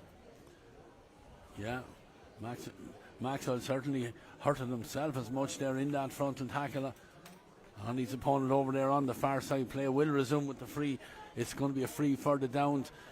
It's 7 or 8 metres outside, or maybe 10 metres outside their own 45 over there on the far side. Rain absolutely teeming down. Maxwell might have just been playing the old soldier there, because it might have known that he is on a yellow card. I'm sure he's smart enough to know that, and gets away with one maybe. Down to have possession over on the far side. Linesman just waiting for the physio to make his way off the field. Free taken by the Downs over on the far side. Ball doesn't go to hand, so it's difficult, but somehow Kevin Sullivan managed to get it into his hand, trying to get away from players, gets fouled, taps and goes, and he carries it forward. Great work there by the number 10, even though he's playing in the middle of the field. Downs have it, but Coralstown Kinnegad trying to pin them into the corner there, but not sure. The referee has blown the whistle. I'm sure what the call is. Free over. It was another breach. It looks like it. He's got the signal. There's a sub warming up down below us for Coralstown Kinnegad. It's number 20, Jack Thorpe. He's going to come in, but another silly mistake there by this time Coralstown Kinnegad. It just gives Luke a nice easy chance into the breeze. Coming forward, left foot, he'll kick it high, he'll kick it over the bar. It's tough at this. No one really knew what was going on there for a second. We didn't even see it here. There wasn't too much roaring from the stand or from the line, but that's just a cheap one to give away, especially when you're playing with the wind. You need to put them under pressure and make sure that if they are going to score, they're going to do it from play, and it's going to be difficult in that weather now with the men to score from play for the Downs. Yeah, that change been made now.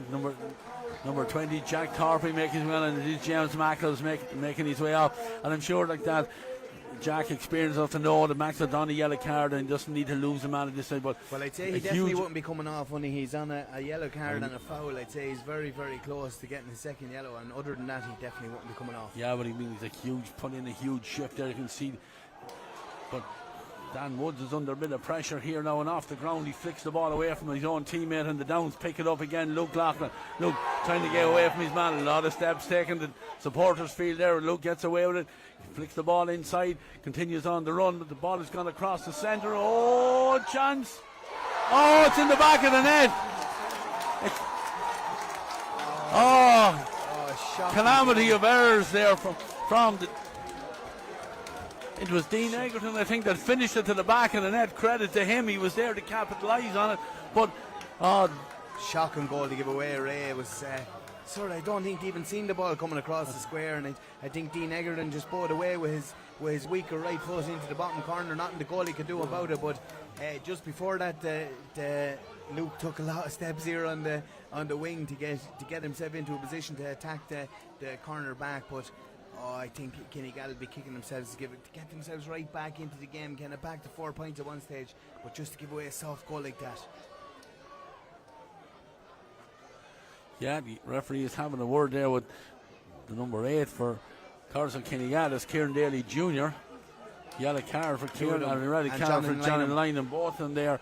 Alan, just to see that goal on the replay there, but certainly of the softer variety, but the Downs won't mind because it's now double scores. 2-10 for the Downs, 1-5 for Coralstown Kinnegad, and the Downs now with their tails up. They're on the move again. Luke is carrying it forward. Has Kevin Sullivan on his left hand side. Sullivan has it. Can he finish? Oh, brilliant block. An absolutely outstanding block there by the defender. Oh, he's in a bad way, whoever it is, and I'm not too sure who it is, Ray. But certainly bodies on the line. David Giles, is it?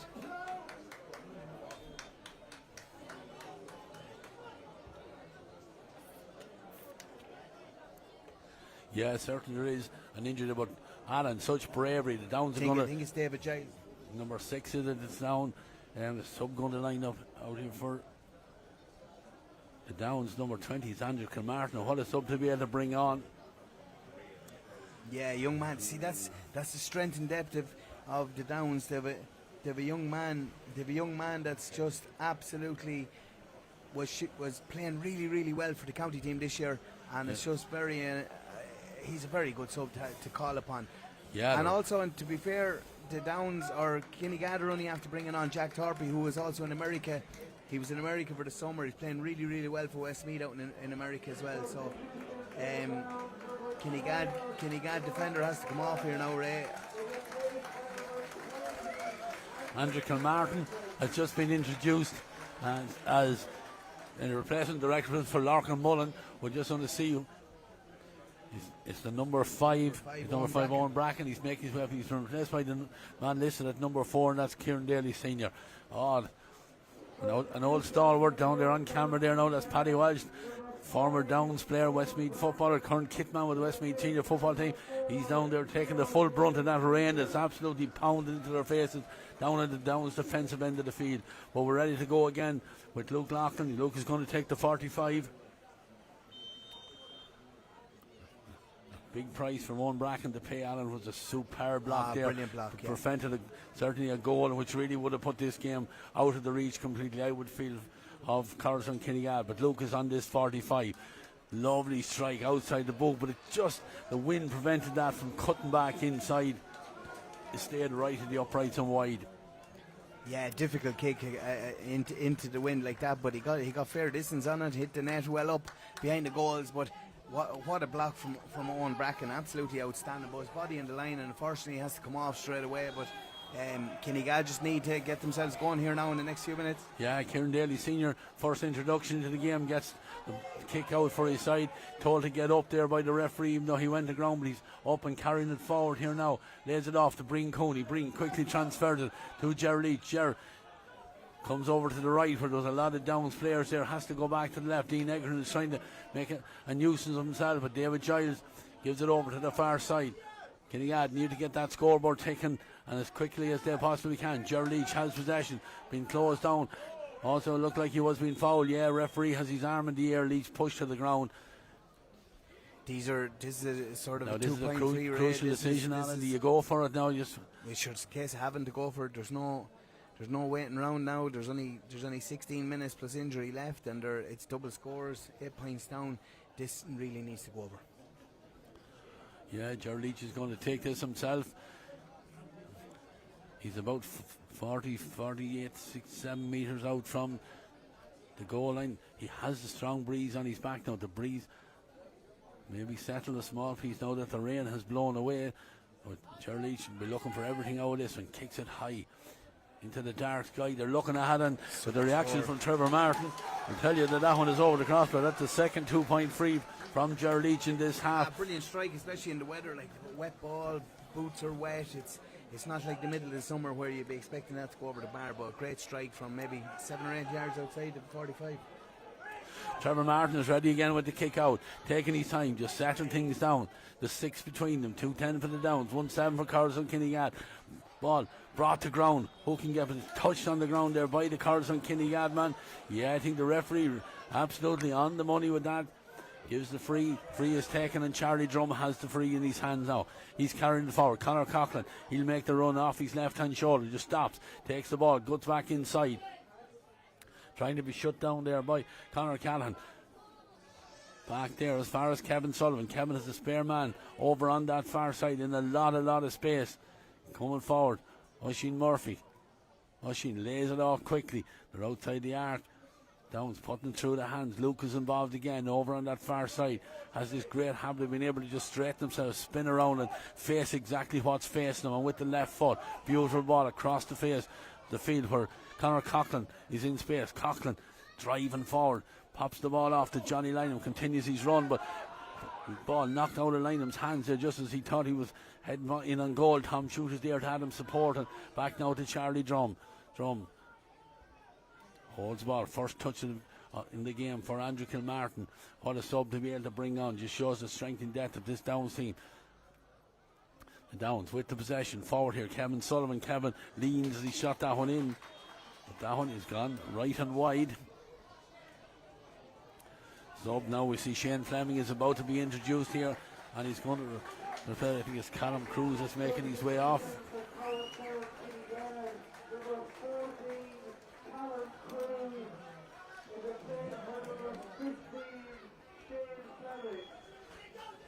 Substitution made.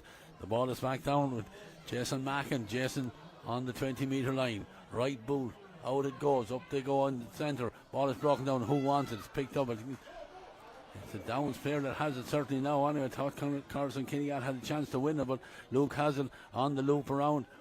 Holds the possession. Charlie Drum is there. Charlie has Kieran Nolan as always waiting and ready. Thought about coming left towards where Conor Coughlin is on the sideline here, but instead just holds the possession. Charlie Drum steps in him, gives it now to Coughlin. Charlie continues the run, takes one Coralstown Kinnegad player with him, and the ball is back with Coughlin again as he continues forward. Pops it on out to Billy Moffat. Moffat Back inside the goal, but good hand on the ball there and tug to the ground there. Good defending there by, I think that was Dan Woods, the full back there. Did well for his side, gets the free, but this free is deep inside their own. It's just looking at the Downs team there, like how pivotal Kieran Nolan is to the team. He plays the centre back. He's always an option for an out ball for every one of their players. Just really crucial to this Downs team. Yeah, look, the turnover, that free out for Coralstown Kinnegad. Now they're right down in the corner. Defending very well by Coralstown Kinnegad. Don't give them a cheap free, but nice ball back out into Billy Moffat, and Billy somehow manages to get it back to Charlie Drum. Drum inside where Johnny Lynham is in space. Thought about taking the shot on, gives it quickly on to Kevin Sullivan. Sullivan bounces off attacking. Ball has gone in over the top. Oh, it's finished to the net. Oh, is it Ian Martin that finished it? We'll get a look in a second. The man with the orange boots coming out. I think it is. You can nearly say 12 minutes left here. That could be the crucial score in this game, because the Downs have just dominated possessions in the last 9 or 10 minutes, where they just didn't give it away. They just kept possession, kept popping passes, and then at the last minute someone just makes a direct run through the middle to create that overlap. They got a little bit lucky. It wasn't meant for him, but in fairness, he was brave and got on to the end of it. Yeah, Darren Giles has won the kick out now, and Coralstown Kinnegad trying to respond to that goal. Darren Giles with the left foot fires that one in, and it's a 2-point attempt. Nice response there. Great response to with the 2 points on it. It almost rules out. Well, it's certainly 2 out of the 3 points. 3-10 to 1-9. That, how pivotal is that goal going to be from Ian Martin? Jack Cooney is not happy down here. He thought, that Coralstown should have got possession over, but something that's after happening. But at the same time, like you can't condone just letting someone slip in behind for an easy goal chance. And like, in fairness, it was a great response from Kinnegad to that goal. Yeah, and they had a chance of getting possession over there on that far side. Dan Leach couldn't get the ball into his hand, and the Downs have it turned over again, and they break at pace again here with Conor Coughlin. Darren Giles trying to close him down, knows that if he lets the number 18 get by him at all, he's gone with pace, but a little bit of a loose ball inside, but that man Kieran Lynham is there, and Peter Murray hoovers that one up. Coralstown Kinnegad man thought it was off the ground. There's a tug on the jersey there of Kevin Sullivan, and Sullivan taps and goes. He's gone at huge pace. Johnny Lynham has gone inside. Can it go to hand? It bounces away from it. Just brilliant defending. I think that was. I think it might even be Dan Woods that was back there, because this is Giles on this ball. As he was Dan Woods. Super well read, super defending. Yeah. I've been very impressed with Dan Woods today. He's visually sharp, and he's strong, and a great reader of the game as well. Yeah, Josh Gahan does very well to get the ball away there to Shane Fleming just as he was about to be fouled. Now, can Gerald Leach have the Darren Giles maybe with the left foot? He's coming forward here to take it. It was great anticipation on him by the full back Dan Woods there. Yeah, because but Kevin Sullivan should have given the pass to Ian Martin about maybe 3 or 4 seconds before that, where he had a bit of space to run but let it bounce. He just gave it too late, and Dan Woods read it well, cut across, and now they have a chance of getting another 2-point free. Yeah, the conditions here so slippery that once it didn't go to hand there, once it touched the ground, it was going to skid away from the Downs, and that's exactly what happened. But credit the number 3 got back in, and now at this other end, this is an important free for Coralstown Kinnegad. We're into the last 9 minutes or so. Giles, he needs to get this one at the left post. He does exactly that. Gets the range. Score. Under big pressure, under big pressure. That wasn't an easy score. It's back to 5 again. Like, it'd be 2 if they didn't let in that goal there. And the Downs are after just letting Kinnegad score 2 2-pointers since they scored the goal.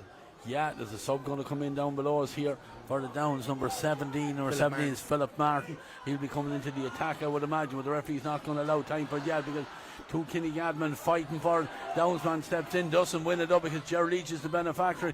He gets it there now, and they have a chance to come this side of the field where Darren Giles has it.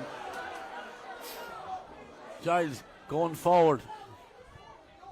No room to get the shot away, but he has Josh Gahan in support. Gahan gives it back. Now David Giles has it with Kinnegad man running forward. There's Kieran Daly Jr. trying to just stretch that defence. It's back with Gerald Leach. Gerald holds the possession.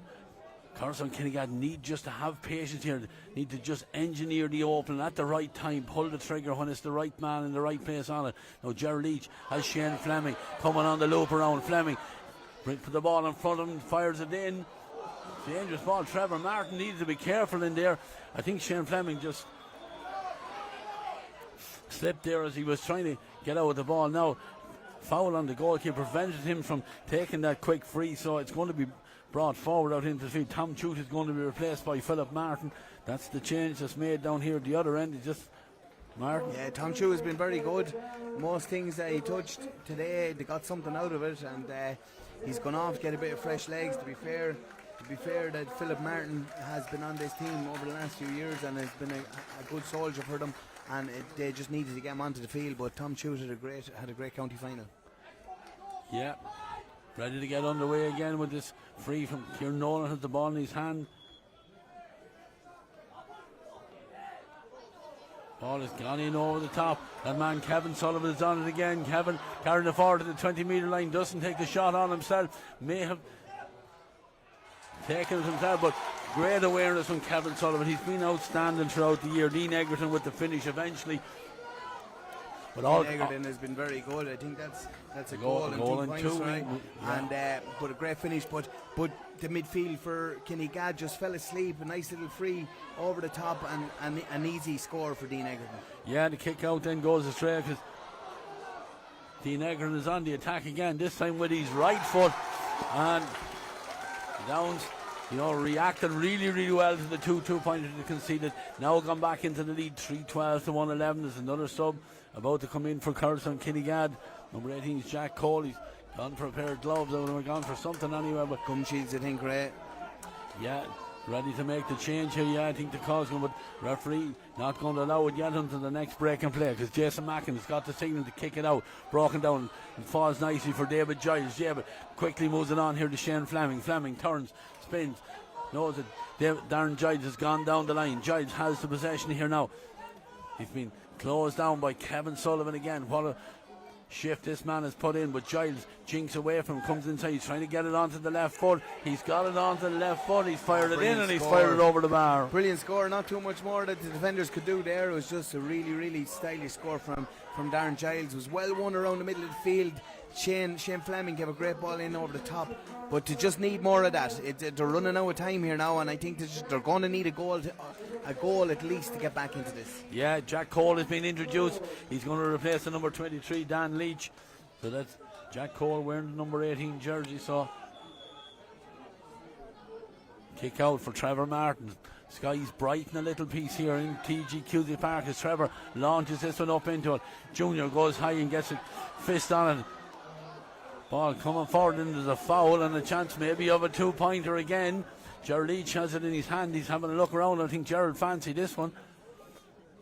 Yeah, it's just going to really need it to go over. There's 4 minutes left, and it's plus injury, and it's just 6 points in it. Listen, if they can get this another one along with it and clip 2 more points, you never know what may happen, but it's a crucial kick. Yeah, Charlie Drum has just received a yellow card from the referee, Enda Kenny there, as he makes his way back into the square. But Gerald Leach, as the referee's paint blows in the wind, Leach is he's just outside the 45-metre line as he bounces this ball. He'll go through his routine. Has a nice habit of just letting the ball go out of his hand and puts the boot at it. Now it's high.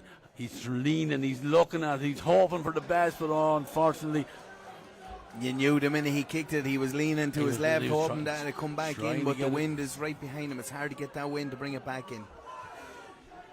Yeah. This kick out is crucial now for Kinnegad. They really need to win it. If the Downs win it, you'd fancy them to go on from here and keep possession for a couple of minutes and kill the clock, but it's just essential for Kinnegad to get underneath this and get something out of this. Yeah, Trevor, he's shown his experience, in no hurry with it. Low trajectory this one, now towards Darren Giles. Giles goes high, gets 2 hands on it, and then manages to win the break. Surely been far.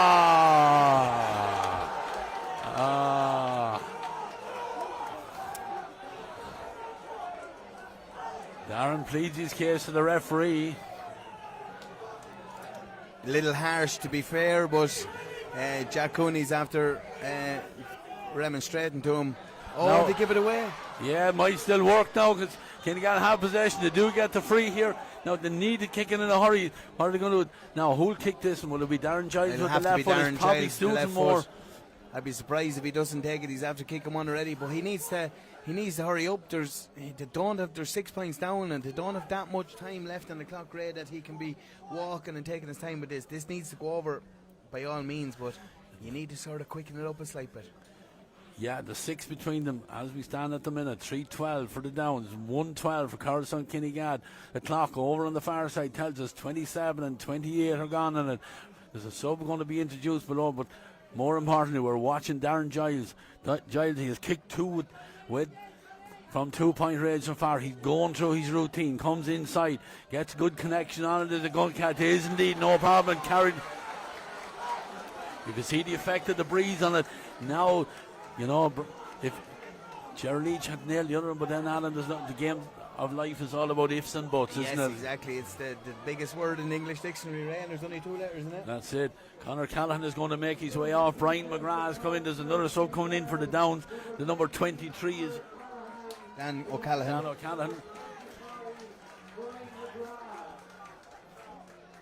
For Billy Moffat, Ray. Yeah, Billy Moffat making his way off. But anyway, we'll watch. Trevor Martin is getting the call this time. Puts the boot out through it. It's hanging in the air. Gerald Leach has gone after. What a take. I don't know who it was that took it, but it was a massive take. And Breen Cooney has the ball now. Kieran Daly Jr. carries it forward. Darren Giles is there. Will Darren think about trying to engineer another 2-pointer? Back to Gahan. Gahan across into the centre where David Giles is. Gerald Leach is there as well, but the bypass Leach and spare man over on that far side. Need another score. Need it as quickly as they possibly can get it. The ball goes to the ground. Gerald Leach dropped it and then out towards David Giles. And the toe in from David Giles there as the Downs player was about to get possession. They've nearly no one to blame for that themselves, Ray. They had possession and they just sillily gave it away. Yeah, bodies are tired on. It's been a huge effort from both sides here. Ball is laid off quickly here. There's a hit there on the Downs player, Charlie Drum laid, and they work it down the line here now, and Luke Laughlin has it. Luke is in the corner. Luke is going to come back.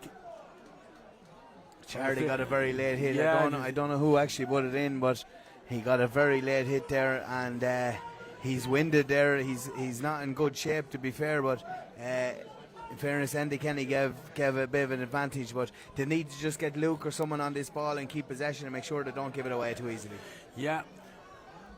Downs, they'll run the clock down as best they can. We're going to get the signal for what additional time is added. We're into the last 10 seconds of the 30. The 4th official is down there. Let's see what is the signal going to be.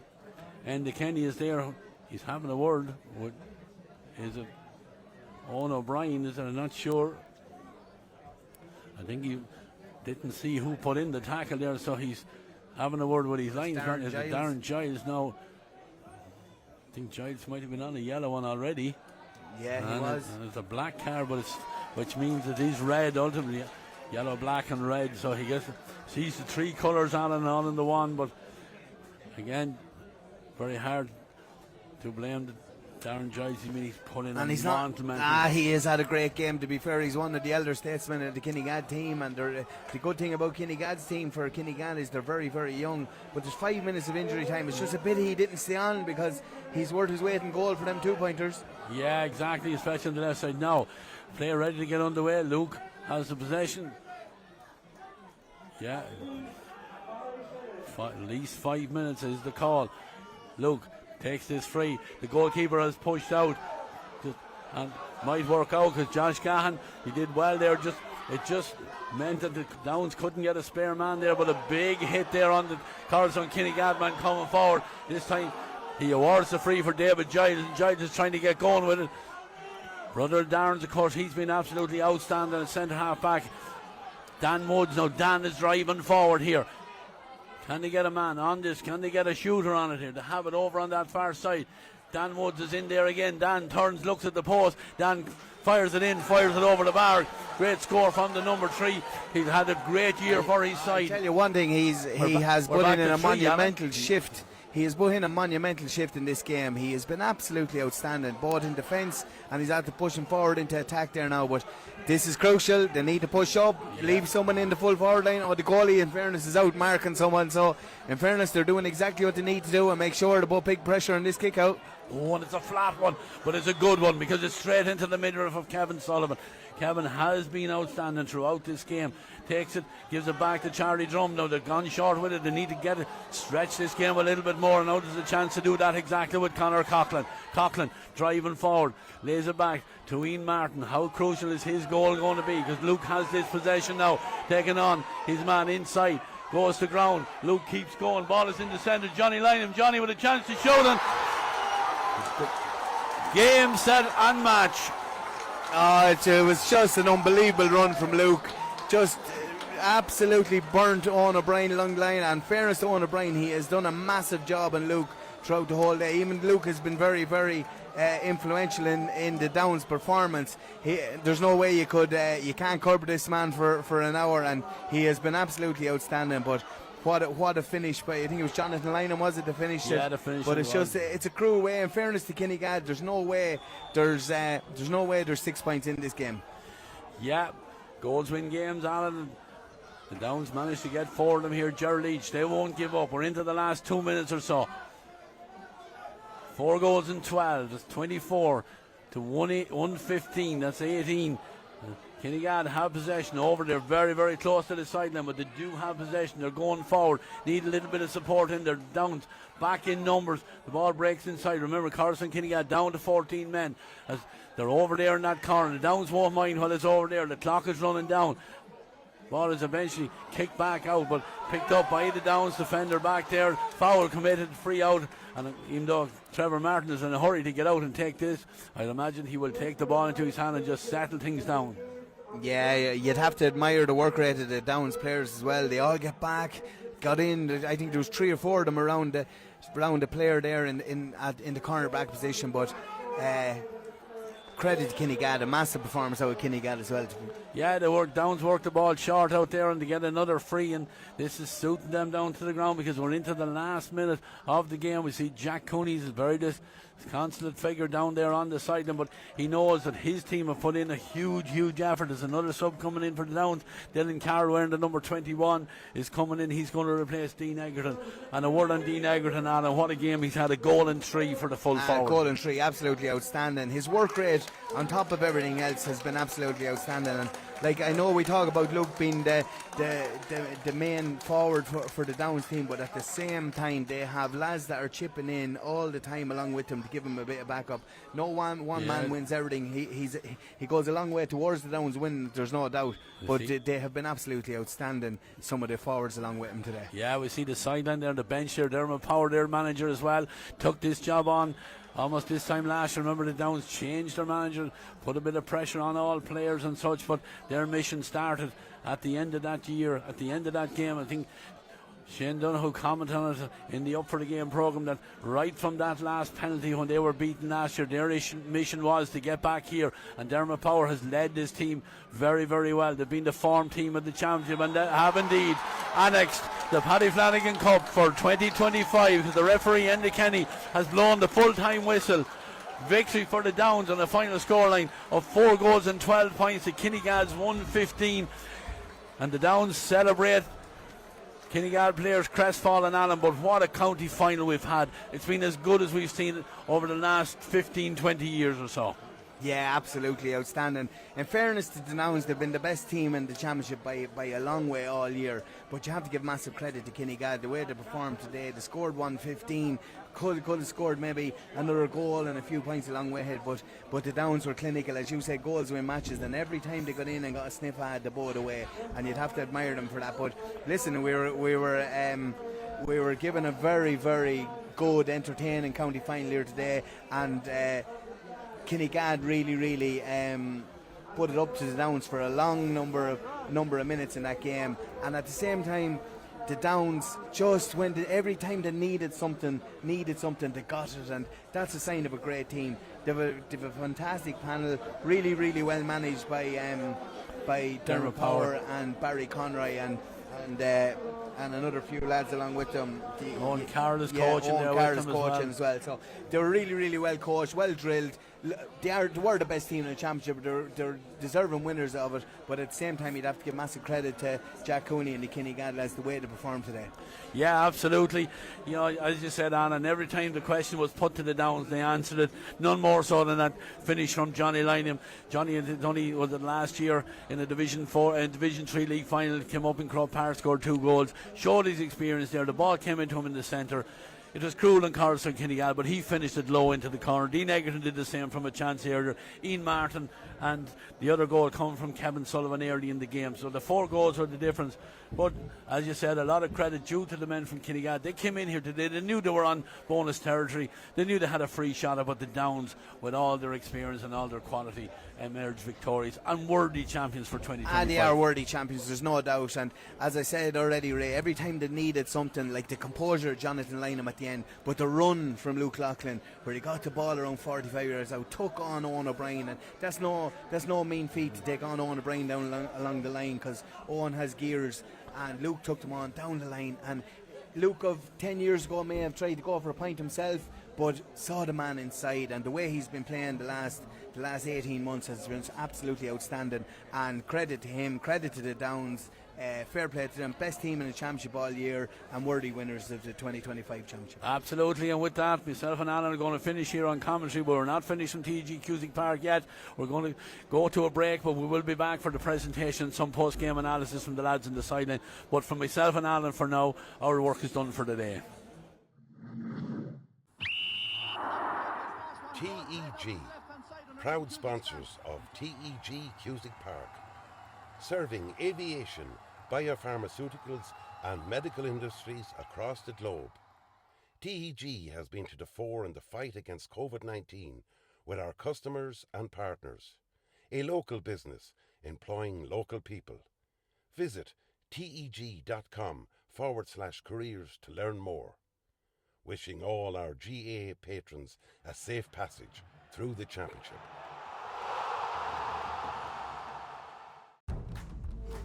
Seventh Coaches, proud sponsor of Westmeath GAA Hurling Championships. Clark's Bar, wishing all teams the very best today. MJ Stone Building and Developments, proud sponsor of Westmeath GAA. Cusick Park pitch is 145 metres long. Imagine 3 of these bridge beams would make up the length of the pitch.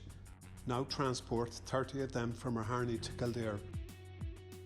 A challenge overcome by a great team with the support of a great community. My name is Pat Barrett, Project Manager, Shay Murtagh Precast.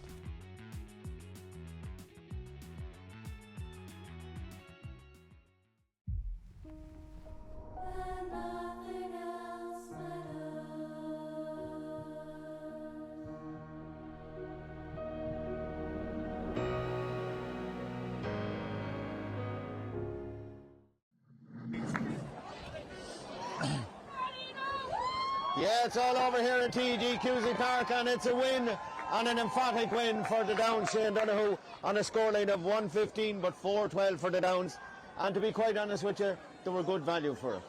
They were good value, but look, it's very difficult for a team to lose a county final, but massive credit to that Kinnegad side, to Jack Cooney, his coaching team. The spectacle we got today and the conditions that we were playing in was fantastic. The honesty, the effort, everything. You know, with a few notable performances from a losing Kinnegad side. Both the Jensen, David and Darren were excellent. Darren particularly in the second half, unfortunately a red card at the end, but some of his kicking. Danny Woods was good. Owen O'Brien, his usual excellent self. It's going to be very tough for those guys. That's two lost county finals in a couple of years. But they contributed to a massive performance. But kudos to the Downs, I think, since this time last year. The Dermot Power said 367 days or something like that since they lost the penalty shootout. And they've got the rewards now for what's been a fantastic effort all year. We're going to go straight over so immediately to the presentation. Frank Meskin is up there, ready to present the trophy. As you're listening, could the people make their way over towards the stand? please make your way over towards the stand, along by the sideline here, please. Shay, to our referee, and Kenny, did a great job on that, and his team of officials with him. We thank you on behalf of both teams. Well done, Enda. To our sponsors, Shay Precast, thanks again for your continued sponsorship of 2 championships. They're really, really appreciated. I'd like, first of all, to compliment both teams. In difficult conditions, you gave a lovely display of football. Maybe everybody would put their hands together in appreciation of both teams.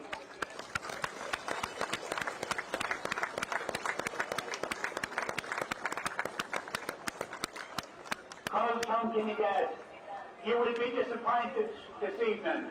No doubt about that, you will. But if you think back a few games ago, you were looking like you weren't going to reach the qualifiers of this championship. But you stuck with it, and you produced brilliant football. And you have survived and lived to the last minute of the last game of the 25 championship. So as the days and the weeks go on, be proud of what you have achieved, Coralstown Kinnegad. Hold your heads up high. You played brilliant football throughout the year. So I really congratulate you on that.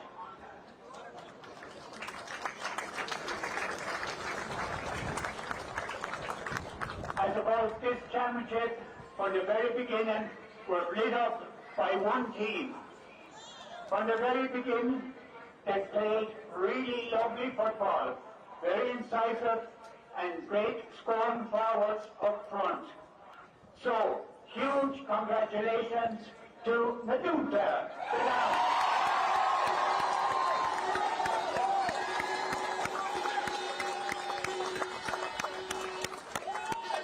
Last year I said you were unlucky to lose, and I do believe that.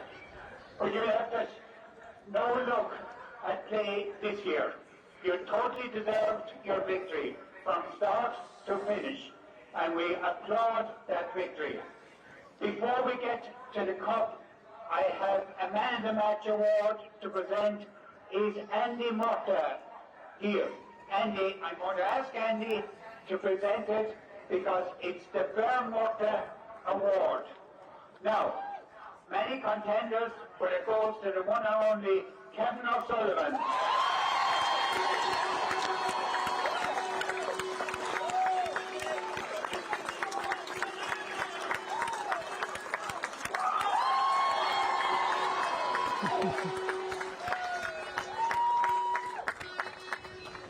All that's left for me to do now is hand over the cup, this beautiful Kinnegad Cup, alive since 1962.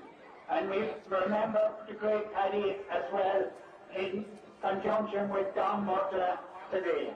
So, 2 joint captains for us, Ian Martin and Luke Loughlin.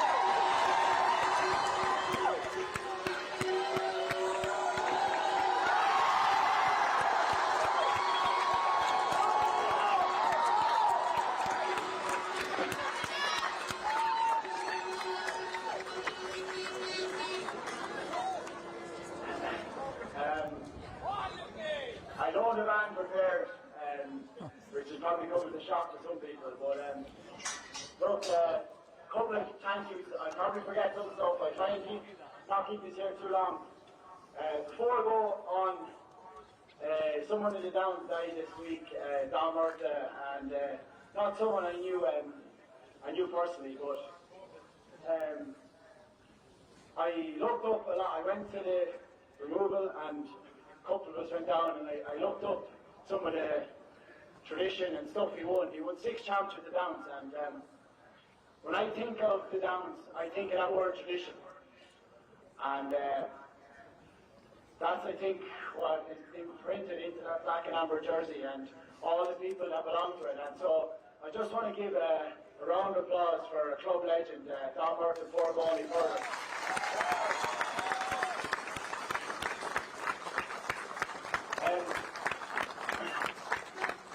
I suppose, while it's fresh in my head, it's just, I want to thank Kinnegad for an absolute colossus of a battle.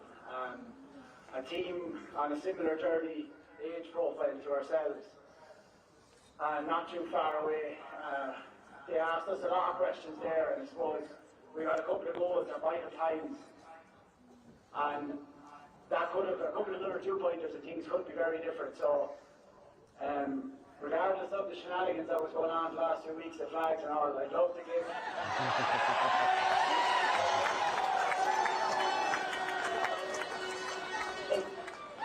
In all seriousness, that's all part and parcel of it. And my flag wasn't robbed anyway, so 3 cheers for Kinnegad. Hip hip. Hip hip. Hip hip. Alright, so I suppose then just the match officials. A great game. Usually now I'd be the most chirpy about decisions and all, but today I've nothing to say, so I just want to thank the officials, thank Cusick Park, thank all the county board officials just for the facilities and trying to keep things as best they can with the weather conditions and all the games. So can I just give a round of applause there for match officials and Cusick Park.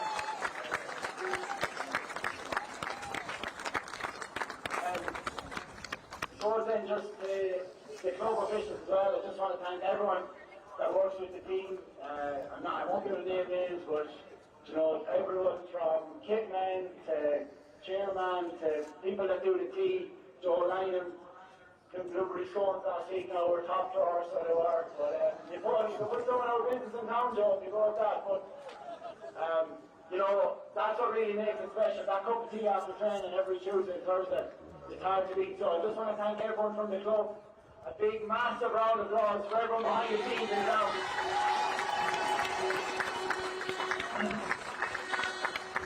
I suppose next up is a man that I have a great relationship with. We have a few tips every now and then, but I think everyone here would say he's probably one of the most special men they've ever worked with. And a lot of stuff happened last year. We were in this position last year. Everyone was probably standing that pitch, and to say we were heartbroken was an understatement.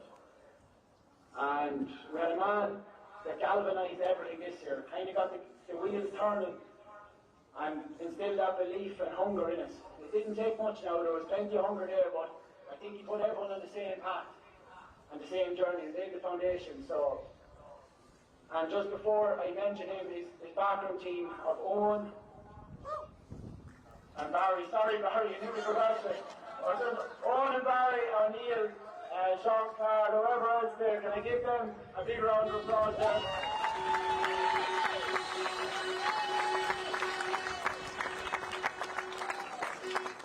And I think the biggest round of applause have to go to our own sort of power lads.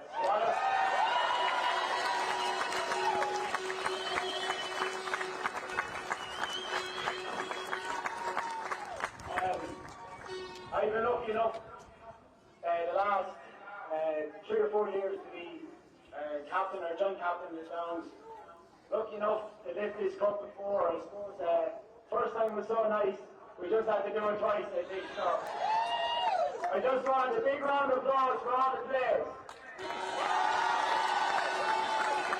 And absolutely unbelievable bunch of players. And look, last few weeks everyone was talking about favourites and Leinster that I think we should go and have a real cut on now the next few weeks. And either prove them right or prove them wrong. That's what we'll do, alright? So look, what's the number?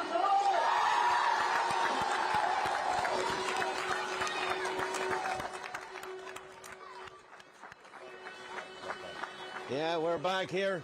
A wonderful speech by Luke Loughlin there. He mentioned a lot of things. What he didn't mention was the trials and tribulations, Paul, that he's gone through himself and has come out the far side. A very well-rounded and very respectful young man. And it's great to see him at that other end of it, to be lifting the cup here today. Yeah, no, look, I mean, he's incredibly dedicated to his sport. He's incredibly dedicated to his life. And you know, and his honesty in sharing his story and the journey he goes on, I'm sure inspirational at times. Yeah, will inspire people, but also encourage people to kind of, you know, address maybe whatever demons they have and move on. But like, you know, what honesty and genuineness in the acceptance speech, and even, you know, referencing the flags going missing and stuff like that. We had a bit of humour in it as well. When we were in Mullingar, we heard about the flags going missing. Tom Brown wouldn't even know if it was a flag gone missing in Maryland anyway. But Tom, you know, we said at the start of this game, the Downs have dominated this championship. The closest I think any team have gone have Kinnegad today or Mullingar Shamrocks in the group game with 6 points. They really have dominated. And when the chips were down in the second half, when Kinnegad were making that little bit of a recovery, they just found a way, you know, and the goals were absolutely pivotal to this game. Yeah, like the response that, in my eyes, Darren Giles for Kinnegad, his 2-pointers kept Kinnegad going, kept him. He was inspiration. He was unlucky to get sent off at the end there. But it's no mistake that the Downs responded with goals from 5 yards out. Their power and running from the half-back line, interchange play, playing the right passes the whole way. Even the last goal that they got there, Luke made a big burst of speed, got his little bit of space, handed it off, and it was touched into the net by the Downs player. But I feel that the Downs are very worthy winners of the Westmeath Championship, but I think that they have another couple of years to go, and I'd like to see them do very well in the Leinster Championship. I just think that with the panel of players they have, like Liam Moore and Dara Egerton, they're on the extended panel, obviously injured. Kevin Smullen, they have a good setup at the moment. Mitchell wasn't playing. Mitchell. Yeah, they're going well. They're dominating underage at the moment. I just would like to see the Downs go forward now and represent Westmeath very well, because I think there's a couple of more gears in them. Yeah, and Shane, on that point, you and I have talked about this on a number of occasions. Like, the Downs weren't looking any further in this county final, but in our estimation, there is a chance, there is a tilt at that Leinster title this year. Oh, look, a very tough test in a fortnight's time. Tullamore, after winning over in their championship in O'Connor Park today, put up a nice decent score themselves, 19 points I think they got. So look, they'll be well tested, but right now the Downs won't be thinking about Leinster. I know Luke mentioned it. Probably you talked about his own trials and tribulations. He didn't mention the fact that the vast majority of the people here are going to celebrate tonight in the traditional Irish way with few jars and stuff like that. And Luke will be in and around the place and all part of it. He's so well able to deal with that himself now, which is a credit to him. But no, the Downs community, the players, the panel, Dermot, his backroom team, they'll relish this tonight, and they thoroughly deserve it on their journey that they've had this year, and that's the first and foremost in their head now. They'll enjoy the next few days, and you know what, when you put in work like these guys have done and everything behind the scene, there's only a certain amount of time you can spend on the pitch preparing, but it's the personal stuff, and Luke is a driver of that. How do you look after yourself personally and be the best you can be? I agree with you, and they thoroughly deserve the chance to enjoy that tonight in whatever way or form that pleases them best. Yeah, and I suppose I see Dermot Power is coming over to join us here now, the winning manager, and you know, it's been a tremendous journey, I suppose. We have to pay huge credit to Kinnegad. Come in here as massive underdog, but for long periods of that game they were excellent, in fairness. Jesus Christ. Dermot Power, congratulations. Congratulations. We had our first chat. We had our first chat here a couple of weeks ago. Well done, buddy. On in here with the we had a chat here a couple of weeks ago. You were a little bit nervous just watching for your mic there, Dermot. We had a chat here a couple of weeks ago and you were a little bit nervous and anything like that. Surely today it's been the culmination of maybe 8 to 9 months work that you've put in, and indeed that these players have put in. Yeah, look, like I rang 30 lads over the course of the morning, and all, you know, like I kept saying to her, yesterday I was nervous, today I was excited, and every single one of the players, it was the exact same thing back. So I'm not too sure if you realise, but we came together in December, and all that we had was hunger and hurt from last year. Yeah. And I know people think it's mad when I'm calling out the numbers of how many days it's been, but believe me, the 32 players that were out there believed it as well. That was the difference of today. Like, Kinnegad brought it to us, as we expected they would, without a doubt. But we had that level of resilience, and we have a skill set amongst that group as well. That's fantastic. Yeah, and we were just speaking before you came on here there, Dermot, about, you know, maybe this is not the end of the journey for this Downs team, you know. Looking forward maybe to Leinster, or maybe even retaining the Flanagan Cup again next year. There is that resilience in them. We've seen it today. You brought a few lads off the bench. We've seen it with the minors in a county final today. Yeah. There is that system. There is that progression. Yeah, look, I suppose I'll worry about the next round in Leinster. Maybe sometime later. Maybe sometime later in the week. Yeah. As for tonight, there'll be a lot of celebrating, and rightly so. And there'll be a certain amount of relief in it as well. You know, like, I suppose we're a club that has had some success, but we didn't have success for 17 years. For 17 years until 22. 23 wasn't great. 24, we lost in a replay, and, you know, penalties as well. I'm not too sure if you realise what that means to a club, and where you have to go to get back up again, you know. But we have 32 players that are fantastic, but we have coming behind us a significant minor team, a significant under-16 team, and an under-14 team as well. So it looks good for us at the moment, but it's the amount of work that's gone in and all of those. Luke mentioned that in his speech, in fairness to him, about a bit of tradition. You know, there's a huge tradition out there, and I know from Mullingar,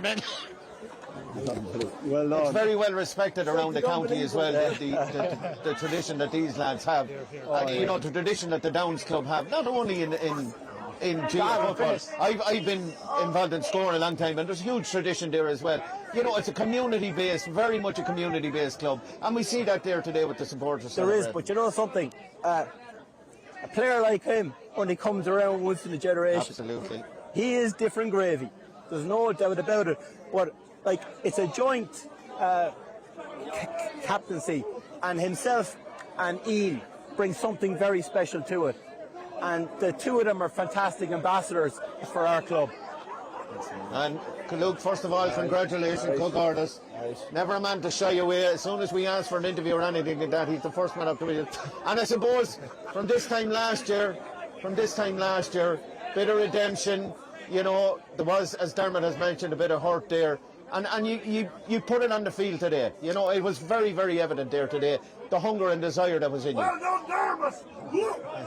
I suppose I spoke during the week about, you know, last year, feelings like hurt and anger, it will take you places that nothing else will bring you to do. And not in a bad way, but just fuel, you know. And we have this thing where you keep the receipts and you look back every now and then, and I suppose we're hurting, like, and it's as simple as that. And I'm more relieved now, to be honest. You know, there was a lot of build up to us, everyone talking about what we were going to do, and I said it there, you either prove people right or you prove them wrong. And look, I would be an uber confident type person in terms of preparation and doing things and processes, but it's hard in the GAA world. People, when you put yourself out there, people want to bring you down when you're quite confident. So you have to kind of find a balance. But like, I had no fear. Like, obviously it could have been 50-50, we lost, but like, I thought we were going to win a championship this whole year. I didn't really think we were going to be stopped. I hope that might come across to someone else, but that's how we believed ourselves. Look at that. If you're not going into a championship thinking that you're going to win it, why go into the championship? But there's a fine line, because you can be complacent. This man, as well as a manager, I think sports psychologist now, he'd either need a few sessions myself every now and then, but ask Paul every side. yeah, he used to come with us. He'd be busy anyway. But look, I'm very relieved. I felt a lot of pressure now the last few weeks. Just everywhere I went, it was about how much we were going to win by, and this, and that can be kind of daunting. Like, you try not to let all the outside noise in, but you're going to hear it everywhere. I work in the GAA as well; it's everywhere. So relieved, so delighted. But you mentioned, and I said it to Dermot already, about tradition, and it must be a proud moment to be wearing the black and amber jersey, coming up the steps of Cusick Park to accept the Flanagan Cup. You know, there's so much tradition behind this 100%. Club, and to be able to lift it again, it must be a marvellous feeling. Lucky I'm in a position where I've been able to do it twice. I suppose last few years, you know, I've been in positions with the Downs where we were in relegation playoffs, and so the change in a few years, and there's a serious shift out there from the way they were years ago. That tradition, it's back now, like, you know, and we're there to compete in county finals and try and win and try and get better and try and bring on a few players. So look, I'm absolutely delighted. Luke, serious question. Did you think about running the marathon in Dublin this morning before the game? Would you believe I will admit this, I'm not a good long distance runner, so it's not my job. The only thing you're missing, you're high rocks on the menu tonight. No, 1 in the 12th now in Dublin, so. Listen, I don't want to hear that. I don't want to hear you that. Won't hear it. You'll see it on Insta. Well, gorgeous to Dermot and to Luke Loughlin. Thank you very much for joining us, lads. And congratulations. We wish you the very best of luck in the Leinster Football Championship. But today belongs to the two boys. It's been a wonderful day, and a wonderful day for the Downs. Shane, you know, you and I have probably watched more games than the vast majority of people here today, and it was a really, really good game. You know, I mean, conditions were dreadful. Look at the score. 1-15 in a county final. Look, some of it comes from the FRC. The 2-point rule increases the scoreboard numbers, but the quality of football and the accuracy from both sides. Agree. And the bigger players on both sides really stood up when they had to be counted. Massive game of football. You won't see, like, Mark McHugh was here beside us, and he'd be used to conditions like this in Ballybuffet, but they might be more used to an 8 points to 7 type of football. This a lot of good football off the boot, and then some serious powerful running. And look, we spoke about what the Downs have there in that running game, but they kicked a few frees over the top into guys that were absolutely flat out, and the accuracy for the run, the angle of the run, the distance on the kick, judging how it's going to skid off this, and then clean hands. Everything was so good today. And that just doesn't happen, Paul. That's been a lot of work put in there. And Dermot Power is kind of underestimating the influence he's had in his team. You could see the difference in them there today. I know there was a hunger and desire, but you also still have to play ball. And I think, like, you know, in the kind of modern game, we talk about a lot about athleticism and strength and conditioning and the importance of it and so on. Like, you know, some of the skills on show there in terms of handling, in terms of passing, in terms of delaying passes, getting fellas into better positions, movement into space. You can't learn any of them in the gym. No. And they're worked on. You can't teach a guy how to kick a ball. You know, like, one of the things that's kind of impressed me a lot about the Downs is their shape up front in terms of how they attack. The width and the movement in and movement out, so it never gets clustered. So even, like, you know, for the goals, even though, like, there were kind of crosses into the square, essentially 2 of them, there was space in front of the goals. Charlie Drum was actually in the square on both of those occasions. Who's named at fullback? Yeah, but that they could move into, and it wasn't in a big cluster of numbers and stuff like that. And that sort of movement and that sort of patterns take a lot of work and a lot of repetitions for them to actually produce them on the biggest day. Yeah, and Tom, after coaching at senior level this year with St. Malachy's in the last couple of years, you know, from a coaching perspective, can you see the influence that Dermot Power has had on this side? Absolutely. Like last year, we would have played them in the group stages, and they just blitzed us over the course of maybe 10 minutes with goals and stuff like that. But as Paul was saying there, today you could see that they stretched the pitch out, and he always had a free man somewhere. He always had options, and they're all very comfortable on the ball. And you say Dermot Power, but I would say Owen Carroll, the coach. Yeah, I agree, Probably a lot of the legwork as regards to coaching of that and all of that. Barry Conroy, I think, was on the 2000 team as well, or planning for the Leinster. They would have put a lot of emphasis on how to coach these good footballers to make sure that when we get the ball in possession of the football, we move powerfully down the field, and most importantly, get a score out of it. But, like, if you look at the inside forward line of the Downs, Luke Loughlin, Dean Egerton, Tom Trude, who I thought was brilliant. I thought it was a super game, yeah. They all contributed to the scoreboard. Obviously, Kelvin Sullivan deservedly got man of the match. Yeah. It's a full midfield as well. Johnny Lynham, I thought, and Billy Moffat, a very almost unknown to us here last year. Billy Moffat, I thought, had a really good game at the centre of the field as well. And at centre forward, Ian Martin, I thought he had a tremendous game. As you said earlier on, when the chips are down, a good team shows what they're about. I'm delighted that the Downs did, because but they didn't rely on Luke. Do you know what I mean? You don't normally. That's the misconception, is that if you keep Luke quiet, you have half the work done against the Downs. You don't, because every part of the pitch, you to remember Joey Moran went in there carrying a hamstring and still had a huge influence in that first half, breaking lines once the ball got across the 45. And their substitutes made a huge addition when they came in as well. Yeah, and Luke is that beautiful, special talent.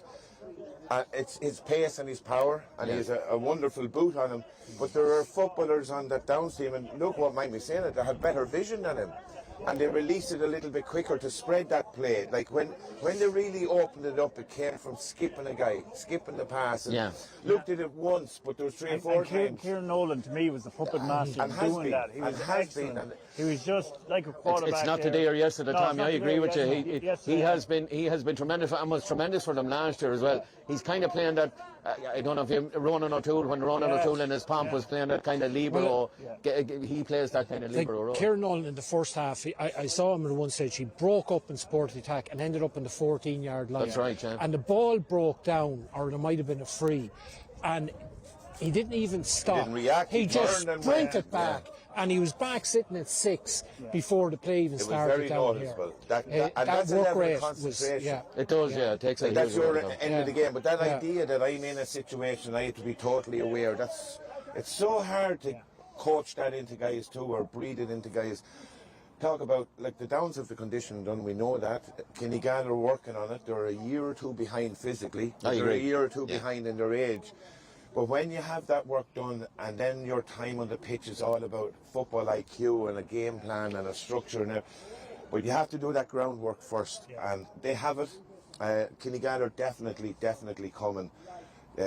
Again, and huge kudos to them as well today. They've contributed to a really good county final. They dug themselves back into it. Like, I mean, I don't know how many times you'd have gone. Every time the Downs scored a goal, you're going, that's kind of it. Yeah. And then suddenly, bang, bang, bang, they're back to 5 points or 4 points, and they're in with a sniff of it. Some of the kicking was coming down the highest quality of kicking out. Jerleach missed one. Yeah. I couldn't understand that one. Why he didn't let Alan Giles take it? Well, it was on his side. He kicked one a little bit just beforehand.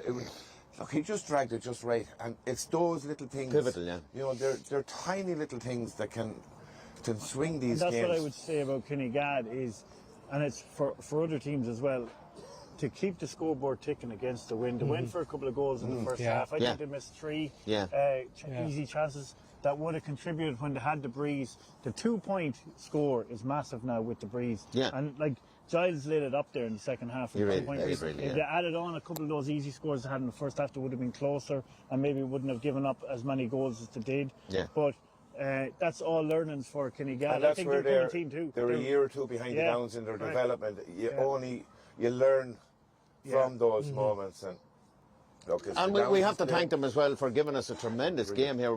For many people that didn't think it was going to be much of a game, the pundits, a lot of pundits were saying, apart from Herney, of course, in fairness, you have to say it. But we're absolutely freezing here in TEG Cruising Park. Ollie Gallagher, there's a brass monkey out there crawling up his leg there, so we're going to wind up our broadcast here, ladies and gentlemen. It's been a wonderful county final. It's been a pleasure to deal with Shane, Paul and Tom Brown, and indeed to Ray and Alan Mangan, and to Donny, and indeed to our friends on 24/7, Ollie and the camera work, Ger Gavin and camera work. It's been a great day here in TG Cusick Park, as it should be for a county final day. Don't forget, ladies and gentlemen, we're back tomorrow. No rest for the wicked, and when I say wicked, I mean wicked. There's no rest for the wicked. We have the county hurling final tomorrow. Whether it's going to be played on that pitch, I have my reservations, but it's the county final hurling final is on here tomorrow. The replay between Castletown Gagan and Loughlin Gale. So we'll be back with you again tomorrow. Mightn't be the 3 lads because I know nothing about hurling. Well, apparently I don't. Apparently so. It's been a tremendous day. It's been a tremendous day. Ollie Gallagher is saying, "Will just wind up and get me out of the cold here." It's been a pleasure to work here on Eirvy TV this afternoon. Another county final, another one done. My thanks to the lads and indeed to everyone involved in Eirvy TV. We'll see you again tomorrow. Tune in to us tomorrow for the county hurling final replay between Castletown and Loughlin Gales. For the moment, from a cold and wintry TEG Cusick Park, it's Slán agus Bannock from me, Paul Doolan, and indeed from Eirvy TV. See you tomorrow. TEG, proud sponsors of TEG Cusick Park, serving aviation, biopharmaceuticals and medical industries across the globe. TEG has been to the fore in the fight against COVID-19 with our customers and partners. A local business employing local people. Visit teg.com/careers to learn more. Wishing all our GAA patrons a safe passage through the championship.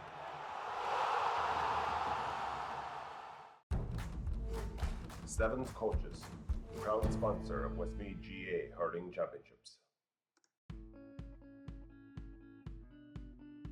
Clark's Bar, wishing all teams the very best today. MJ Stone Building and Developments, proud sponsor of Westmeath GAA.